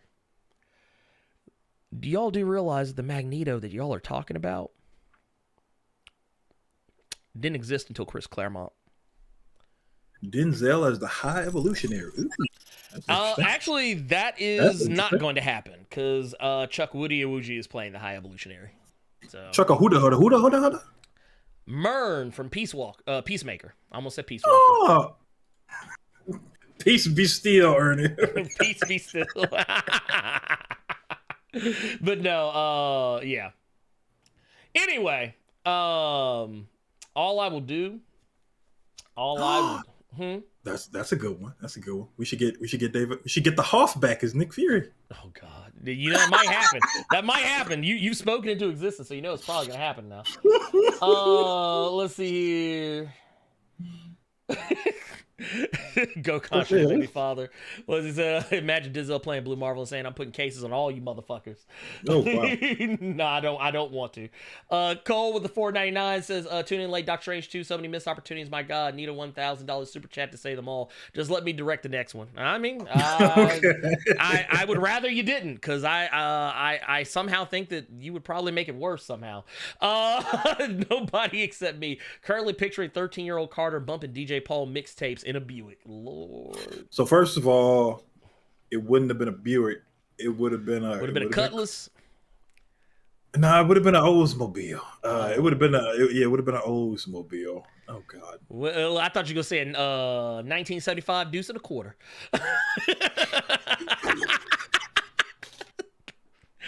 Oh, this man. He said he done. That's a Cadillac, sports car, Jeep, and truck. In the words of Sinbad, the comedian, not the sailor. John the Motor with the 1999 super chat says, let's just be clear. Most superheroes we have today were made by Jewish creators and envisioned their creations as Jewish. Go ahead. Superman, Captain America, the list goes on. And I want to point this out here, just so y'all know I'm talking about here. I challenge you all to look up, was it David Ben Gurion? And is it Menachem Begin? Those are the two men that Charles Xavier and Magneto are based on. Because I want to challenge y'all with something. When Magneto was created by Stan Lee and Jack Kirby, Magneto was a straight up villain. So if he was inspired by Malcolm X, that's actually more problematic than him, saying anything else. Because he was literally just fucking mustache twirling villain. Some of y'all may not remember Magneto from back in the Stan Lee, Jack Kirby days. He wasn't really that well thought out of a character. He didn't become a more well thought out character until Chris Claremont took over. Take that how you want to. Anthony Bolton said Tom Cruise is Morph. What if it was Tom Cruise as Dupe? Actually, I want Tom Cruise as Morph so he could be killed and then everybody be sad about it. I just want him to be Dupe so that Dupe is saying a lot of gibberish no one understands. So I want him to be kind of like Krieg from Borderlands when he's doing his inner monologue. Oh, yeah, just talking to Tom Cruise. But like to everybody else, it's just like, the fuck? Burn the babies! Put them on sticks! Ah! Anyway. Now I gotta wonder whether I want to play Tiny Tina's Wonderland. Apparently it's good. I had several people on stream tell me it's good. You just have to do something with the FOV to make it playable. Yeah, I've heard that. Let's Like see. I'm just waiting on Evil Dead Friday. That's it. Yeah, same. That's it. Let's see here. Let's see. He said he loved the idea. He didn't say that was what he did. He loved the idea when someone told him. That's it. Do we have any more questions? All I see is a bunch of random statements. In the Discord? No, in the chat. Oh. I see a bunch of random statements.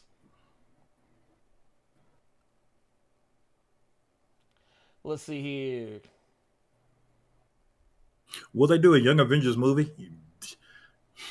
I mean, we've kind of said that's. I mean, here's the thing. That's something that we have said for a long time. I mean, they clearly that's the direction they're going. They're introducing Young Avengers like Kate Bishop, America Chavez. We saw a variant of Loki that was basically Kid Loki. We have already seen Isaiah Bradley's grandson, Patriot, in Falcon and Winter Soldier.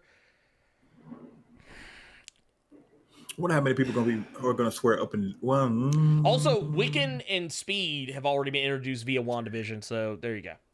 Yeah. I got nothing No, else. I was thinking about Patriot because of something that happened at the end of Gillen's Young Avengers. Hiryu, Echo did not die. As far as Hawkeye, she may or may not have killed the Kingpin. Who said Echo was dead? Maybe he thought Echo died at the end of Hawkeye. Because I mean, all you hear is the gunshot. They don't show what happened. She was the one holding the damn gun. It could, but you gotta think though. Kingpin had that super armor on, getting shot with all the explosive arrows. The bullet could have very well bounced off of him and ricocheted and hit her. Oh, my lord, y'all are doing the absolute most. That boy said Prince Mongo looked like Florida man. He does actually. He actually does look like Florida man. He said Florida man, like, oh my goodness. Oh my god. I cannot believe you didn't put people on Prince Mongo on this Blerd cave. Oh yeah, of course. I cannot. Of course. That is, y'all just don't know. Ibrahim, did I finish Ozark? I did.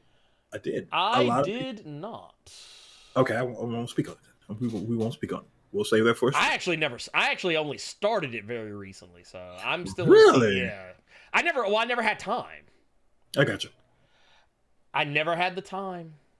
Never, ever did. Okay, here's one question. What were your thoughts about Multiverse of Madness? You guys liked it. I thought Everything All at Once was the better Multiverse movie. I still have to watch that. I mean, that's a fair statement, I guess. You can always tell me to skip or go to the next article. Oh, that's funny. The Illuminati and Doctor Strange in the Multiverse of Madness. Google done hold you. Shut up! Hey, Google. Thank you. No one said anything about Google. Just doing my job. Comic book events. There's no questioning the Marvel Cinematic Universe version of the Illuminati steals the show. Man, can you go stop that? Because it's thank you, please and thank you. Siri is playing you. It's not even Siri. Oh, who? What is it? Is it the Google Home? Oh Lord, yeah, Google. I don't even know what made it go off. Google has hoed you, my friend. It is hoed. We were talking about Ozark. Why is it talking about that strange? Anyway, we'll moving on along. Let's see here. Let's see. What if Wanda? Okay, so here. This one is from Pit83. It says, what if Wanda in WandaVision was possessed by a Wanda from another universe? I mean, maybe, but that would also kind of undercut everything that goes on in everything else. So, I mean, what if? Sure, but likely, probably not. Let's see here. Let's see. Everyone. Let's see. We'll. No, probably not, because it's a different universe. Different universe. She's not that strong. Clea isn't that strong though, is she? I mean, it can be done because hell, Doctor Strange can do it. She can do it too. But thing is, I was just like I said. Yeah. That's why I asked you in Discord. I was just trying to confirm that was her because I'm new to that character as of Death of Doctor Strange. I didn't know who that sister was. Yeah. She's okay. So to explain it, Clea is a character who is okay. So those who don't know, Clea is the niece of Dormammu.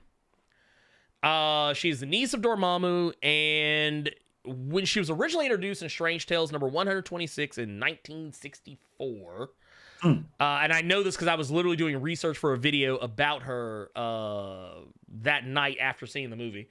So that's why that number just is fresh in my head.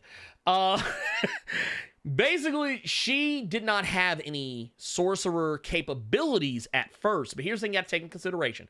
Not only is she a denizen of the dark dimension. She is also half Faultine, which is what Dormammu is. Dormammu is Faultine, which for those who know what the Faultine are, they're the people who are basically made out of fire. Mm-hmm. That's where flames of the Faultine come from. So she technically already had the ability to manipulate the flames of the Faultine. She was already telepathic and had some magical acumen. But Doctor Strange is the reason why she knows sorcery the way she does now, because he trained her when she lost her powers.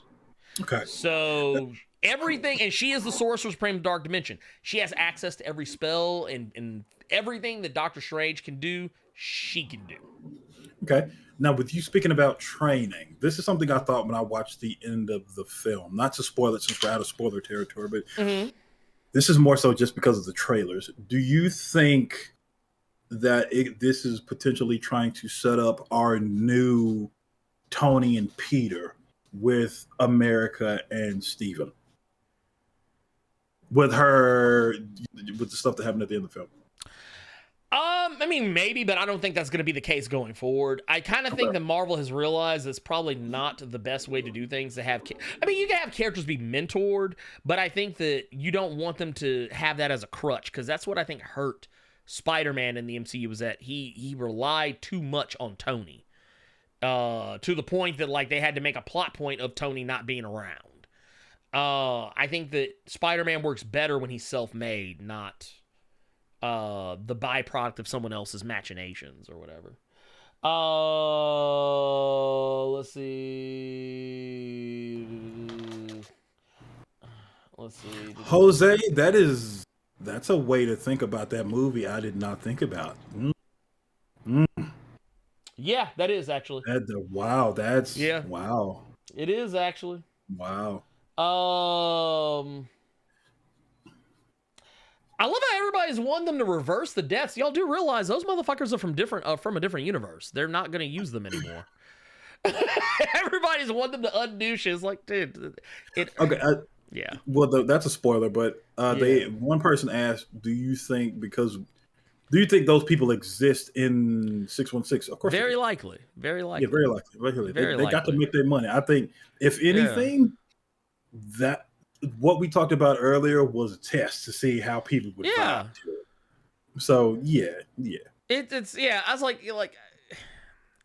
I'm not gonna sit here and overthink this shit. I'm not gonna sit here and overthink this shit.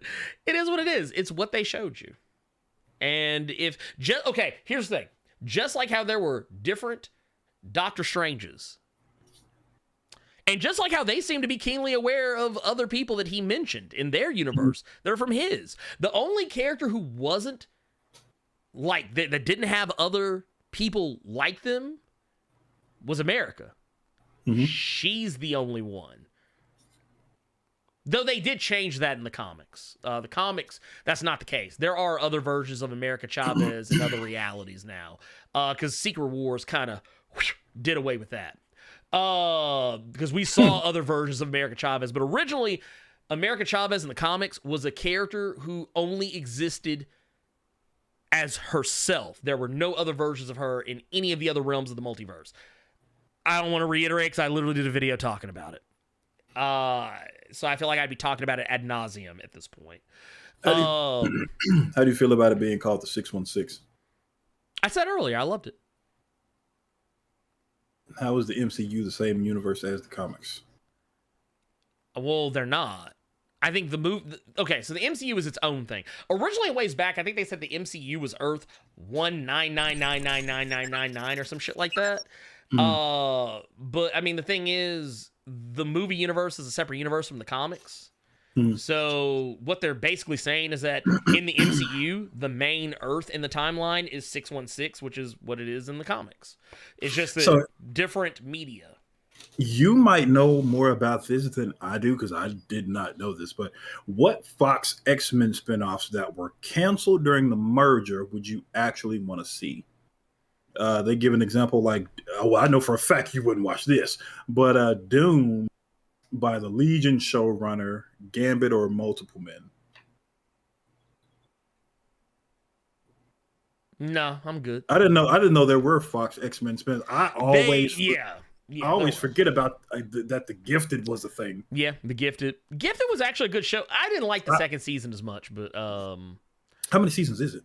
Is it just I a think two? it's just two. I think it's just two. Okay. I could be wrong. I could be talking completely out of turn here, but I'm pretty sure The Gifted was 2 seasons, I think. Okay. Yep, 2 seasons. I didn't like the second season as much.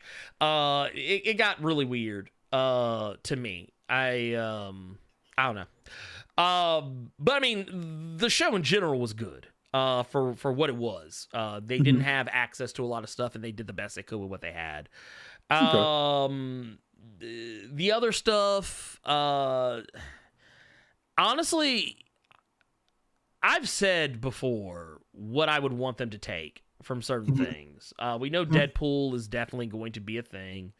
Yeah. Are they going to keep Deadpool's version of Juggernaut and Cable and Domino? No clue. If they did, I'd be perfectly fine with it. I wouldn't care one way or the other. And if they decided to treat Deadpool as though he came as that version of Deadpool's alternate Earth, and that whatever Deadpool that we do see is the main one, so there's some differences, I'd be fine with that too. I would also be glad if they stopped treating him like he's a mutant in the movies. That would be okay, because he's not a mutant, so I don't know why they treat him as if he's one. I mean, if you read that new issue of Wolverine, he swears he kind of, sort of, possibly, technically is. That dude's a human mutate. Stop. That dude's a human mutate. Quit playing. But yeah, I mean, if they kept that, I'd be fine with that. I've even said before, I'd be fine if they kept certain aspects of New Mutants, like Anya Taylor-Joy's magic, or what's the boy's name from Stranger Things that played Cannonball? I liked them. I even like Maisie Williams' Wolfsbane. I like how you didn't bring up Danielle Moonpie. I didn't hate her. I don't have the same problem with her that you do. You latched on to your hatred of her. I didn't think I she was latched on to bad. that joke because that joke's funny. Well, there's that too. But no, I didn't have a problem with her because, I mean, once again, like I said before, we can't expect every character in a comic book movie to be. It's kind of like, you know what? I'll use the Batman as an example.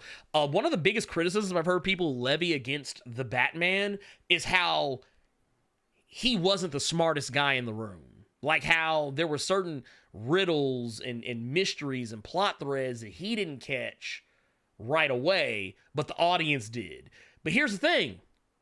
He literally says at the beginning of the movie, he's only been Batman 2 years. He's not the Batman that's been running around for like the last 75 years and has broken-ass plot armor and is literally smarter than everybody else and has thought like a gajillion moves ahead of everybody else. He's not that Batman yet.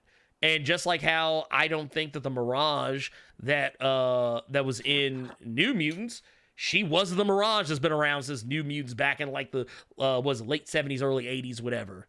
It would be unrealistic to expect her to be that.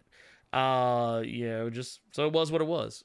They were what they were supposed to be. They were teenagers for the most part, most of them, which I'm fine with. I'm perfectly fine with. I don't hate the New Mutants movie. I just think there's some parts that worked better than the others. Actually, the only part of the movie I'm really not crazy about is what they did with Dr. Cecilia Reyes. That's really the part I have the most problem with. And I do kind of feel like the thing with Sunspot could have been handled better, casting wise. I feel like they should have actually gotten an Afro Latin person to play him, but Mr. 3/3 Ernie watched that show, so he would probably give you a better answer. What do you think of Runaways? Oh yeah, Runaways. That was on Hulu, right? Yeah. I liked it. Yeah. I liked it. Yeah. I liked Runaways.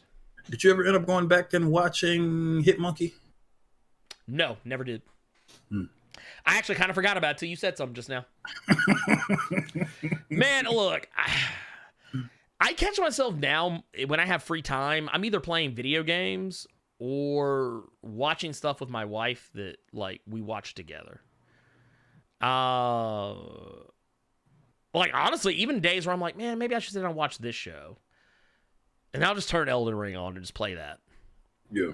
Because it's brainless work, and I can literally run through that game on autopilot. and it satisfies me and soothes me. It's like my new comfort game.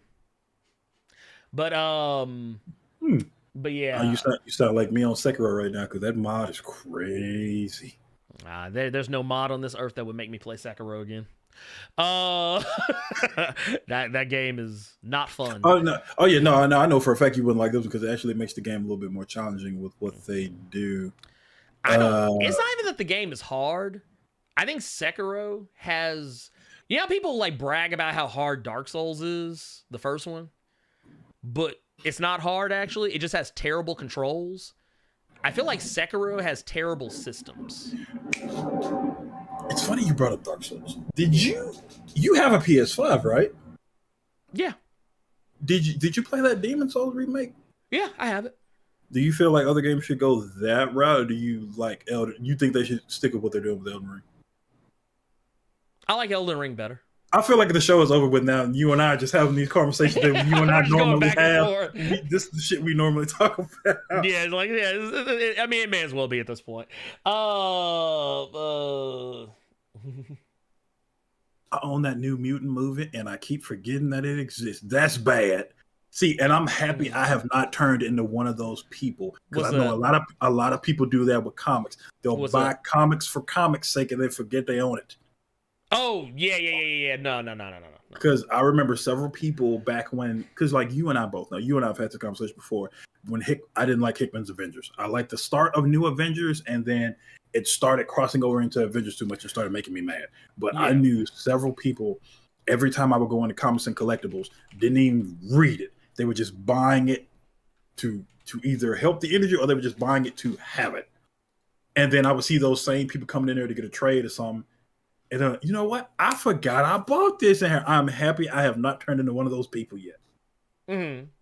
Because I've almost done it with video games. Yeah, I tried. Well, I have done that. Mm-hmm.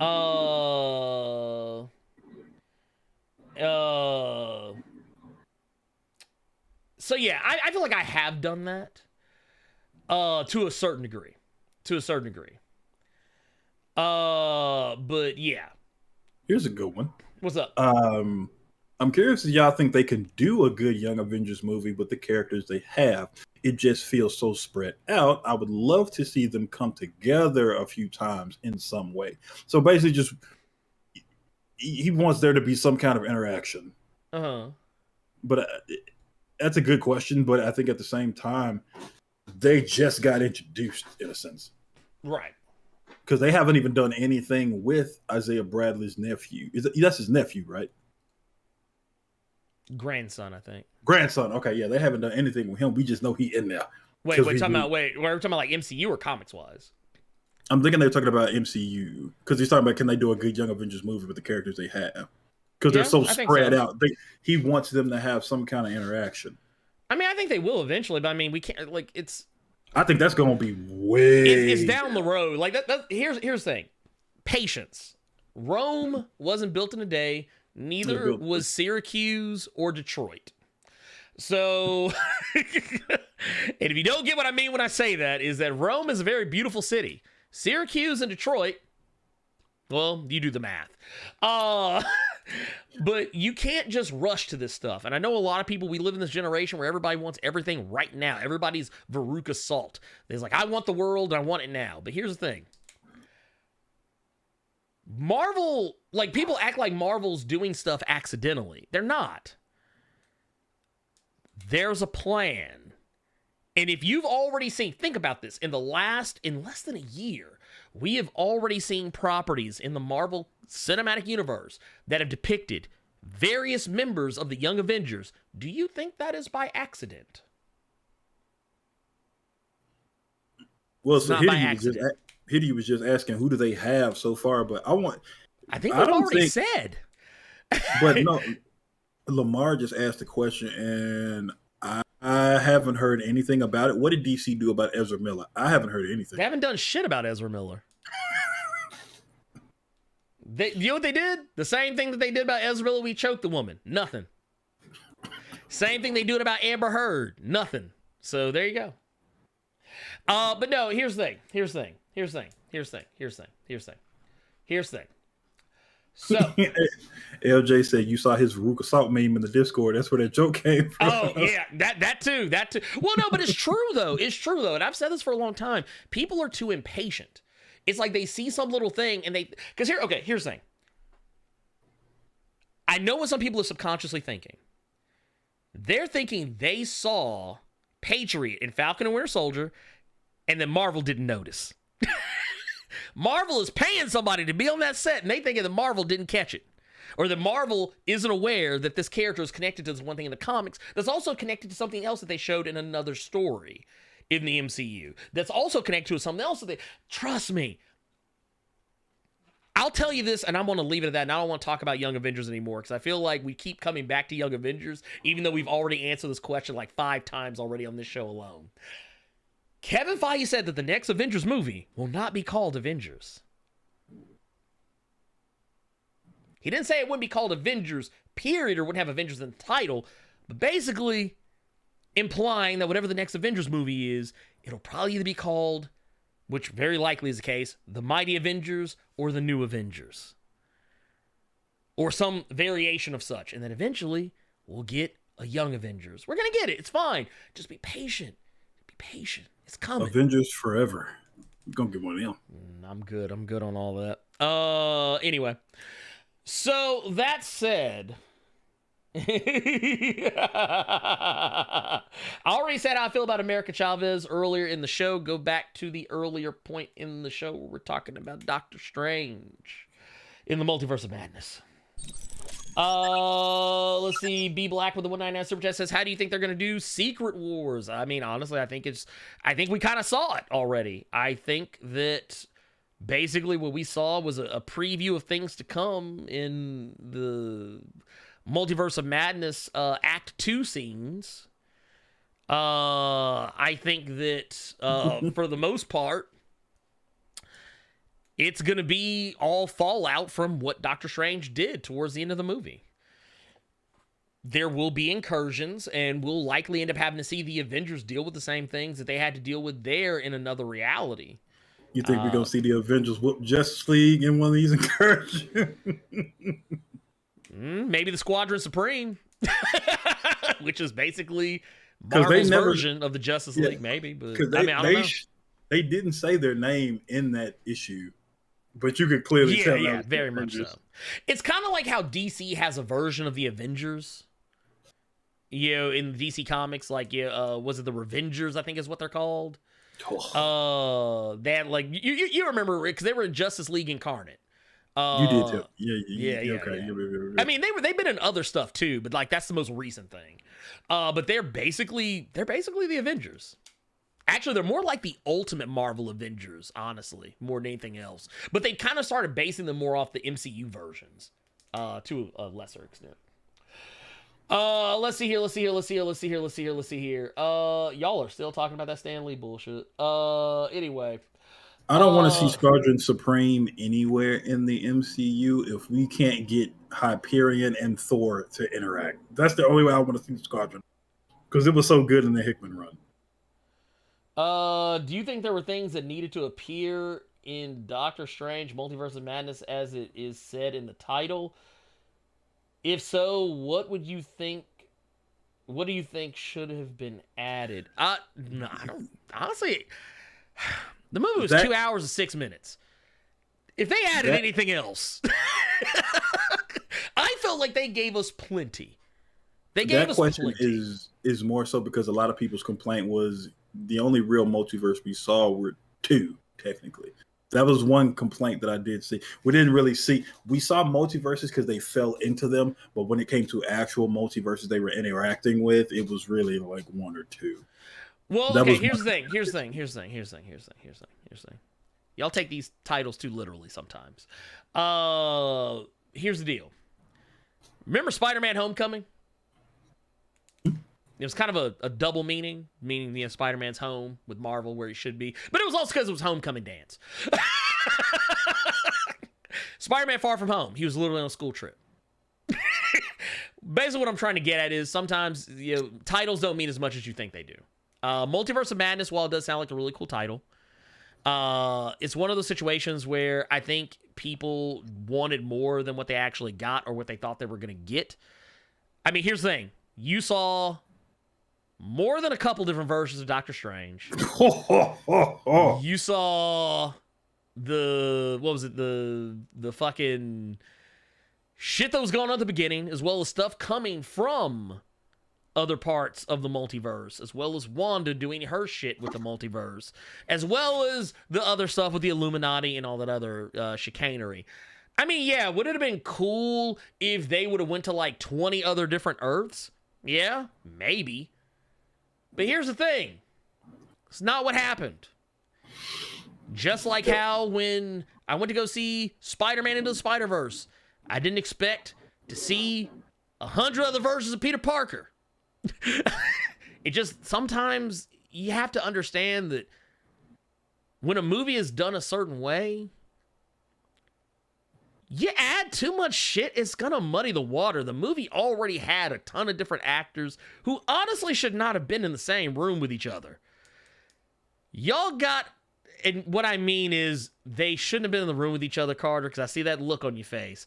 Because I'm reading this comment from the Elite saying they could have gave us another 30 minutes. I don't know if I could have sat in there for another 30 minutes. Well, Carter already didn't like the movie. He already didn't like it. He already said it was mid. So I said it was mid, but it was a solid sequel. And that doesn't mean I didn't like it. I didn't like it more than you did. I think it was a good sequel compared to. Is that what mid means? It means you liked it, but you didn't. I always took mid to mean that it was middle of the road, that it was average or maybe even mediocre. That doesn't mean I didn't like it. Okay. Well, here's what I'm here to say. If that movie was longer than Mailman is making your point. He's saying the same thing with Age of Ultron. If it was accurate, it would have been a week of Ultron. Yeah, it would have been a week of Ultron. Exactly. And this is what I'm trying to explain too, is that like they had so much shit in that movie. Yeah, it may not seem like enough to some people, but honestly, and I said this last week when we were talking, I mentioned an article that I read about Morbius and how comic book fans have gotten to this point where they're so rabid for superhero movies and for stuff to escalate and become more bombastic than the thing before it, that they're being too hard on other things that aren't as bombastic. Like, no defense for Morbius, but Morbius is just a middle of the fucking road comic book movie. It's a popcorn flick that you watch, you forget about it.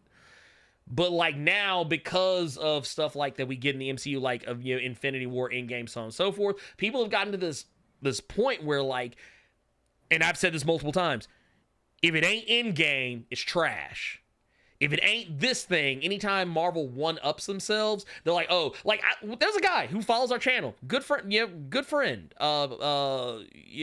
not talking shit about him, but I saw on Facebook the other day, he posted talking about how Multiverse of Madness changed the game for the MCU in ways No Way Home never could. And it was like, basically, he's been kind of vocal about the fact that he thinks that No Way Home isn't good, or isn't as good as people think it is, or that it didn't do enough. And here's the thing. Let me finish. Here's the thing. No. I'm tripping this damn porn thing. Oh, yeah. It's like the fifth one I done banned. Let's see. Yep, there you go. And they're done. Mm-hmm. But anyway, moving along, the thing is, they get to this point where if something's not this, it's like, oh, well, it wasn't as good as this one thing previously, so it's trash. Like, this is the bar now. There can be nothing under it. But what they don't realize is this isn't sustainable. This can't be something you do every single MCU movie. Like, this is stuff that kind of has to happen here and there. It's kind of like, like we talk about event fatigue in comics? I could easily see Marvel hitting that with the MCU if they kept making every movie like this like one. Endgame? Like Endgame, okay. or like, but yeah, having all of like tons of cameos, bringing in all of this different stuff from other corners. I mean, you could do it in small doses, but I would start to feel the same way. I'd be like, oh, I feel like this is event fatigue. This is like I kind of just want sometimes I just want to watch a simple Marvel movie, like something that's kind of self-contained, ain't got a whole lot to do with the next thing, like, or isn't setting up the next big thing. I mean, it's kind of par for the course with Marvel, but Sometimes I don't mind an Ant-Man and the Wasp. Sometimes it's good to watch something that ain't got shit to do with something else. And even Ant-Man and the Wasp was directly tied to Civil War. So, and even in the end, tied itself to Infinity War. Even if it wasn't in some major way. Like, people, I think they just expect too much. I think people have, their expectations get too high. They demand too much. And then when they don't get what they want, they get sad and angry. And I don't know. I guess you know what? Maybe it's because I'm getting ready to turn 40 this year and I just don't give a fuck. Maybe that's it. I don't know. But anyway, let's see. CT Cook, that brother said all I wanted was a Hank Pym Ultron hybrid. I mean, honestly, if they would have done something with Ultron, if there was any one thing I would have wanted, I would not have been upset if I'd have seen like maybe Hank Pym as Ultron, or just Hank Pym in general. I like Hank Pym, even though he is a wife beater. B Black says another bit random, says, are y'all gonna see the Avatar movie when it comes out? Maybe. I'm not that interested in it. Yeah, he was talking about there was an info drop about the sequels. I didn't even know that was a thing. They played a trailer before the movie in my showing, and okay, my trailer didn't have that. I'd heard about that. Heard about that. We had Thor: Love and Thunder, Top Gun, Avatar, 2 other movies that I do not remember what they were. Oh, that Elvis movie, Taking Care of Business. Once again, don't give a fuck about. Yeah, all we had were Thor and Top Gun because it was supposed to start at 4:45, but mine ended up starting at like 5 minutes to 5. So they gave us Top Gun, Thor, and went right into Doctor Strange. Ours was supposed to start at 7, but the movie actually didn't start till like damn near 7:15, almost 7:20, because they showed every trailer they had in the house damn near. But let's see here, we got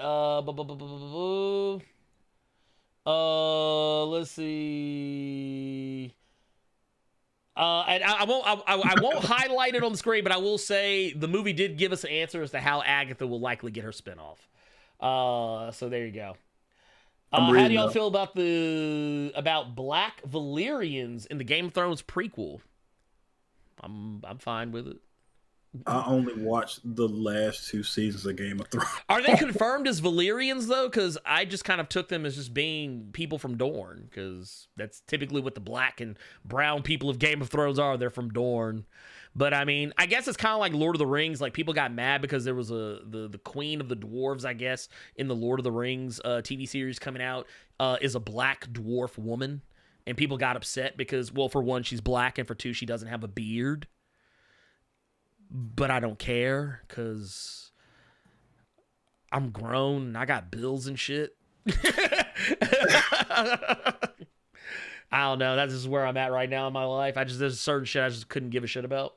So real quick, because I see Jose ask this question. After the Secret War and Marvel resets, how these fans are going to lose their mind when everything reboots and they have to build back up to the big events? How mad do you think people will be if we get a real bombastic movie and then everything resets to like number 1? Dude, I mean, here's the thing. But that's the thing, though. I swear to God, dude, I'm so sick of like because we've already gone over like way too long on this. This is like the Blerd cave in the multiverse of madness, for Christ's sakes. In the Blerd, Blerd without fear, in the Blerd cave of madness is what's happening. Jesus Christ. But no, I feel like we really, as comic book movie fans, we need to calm down. I know we all think that we could make something better, or that something could be done a certain way. We really sometimes, being an armchair quarterback is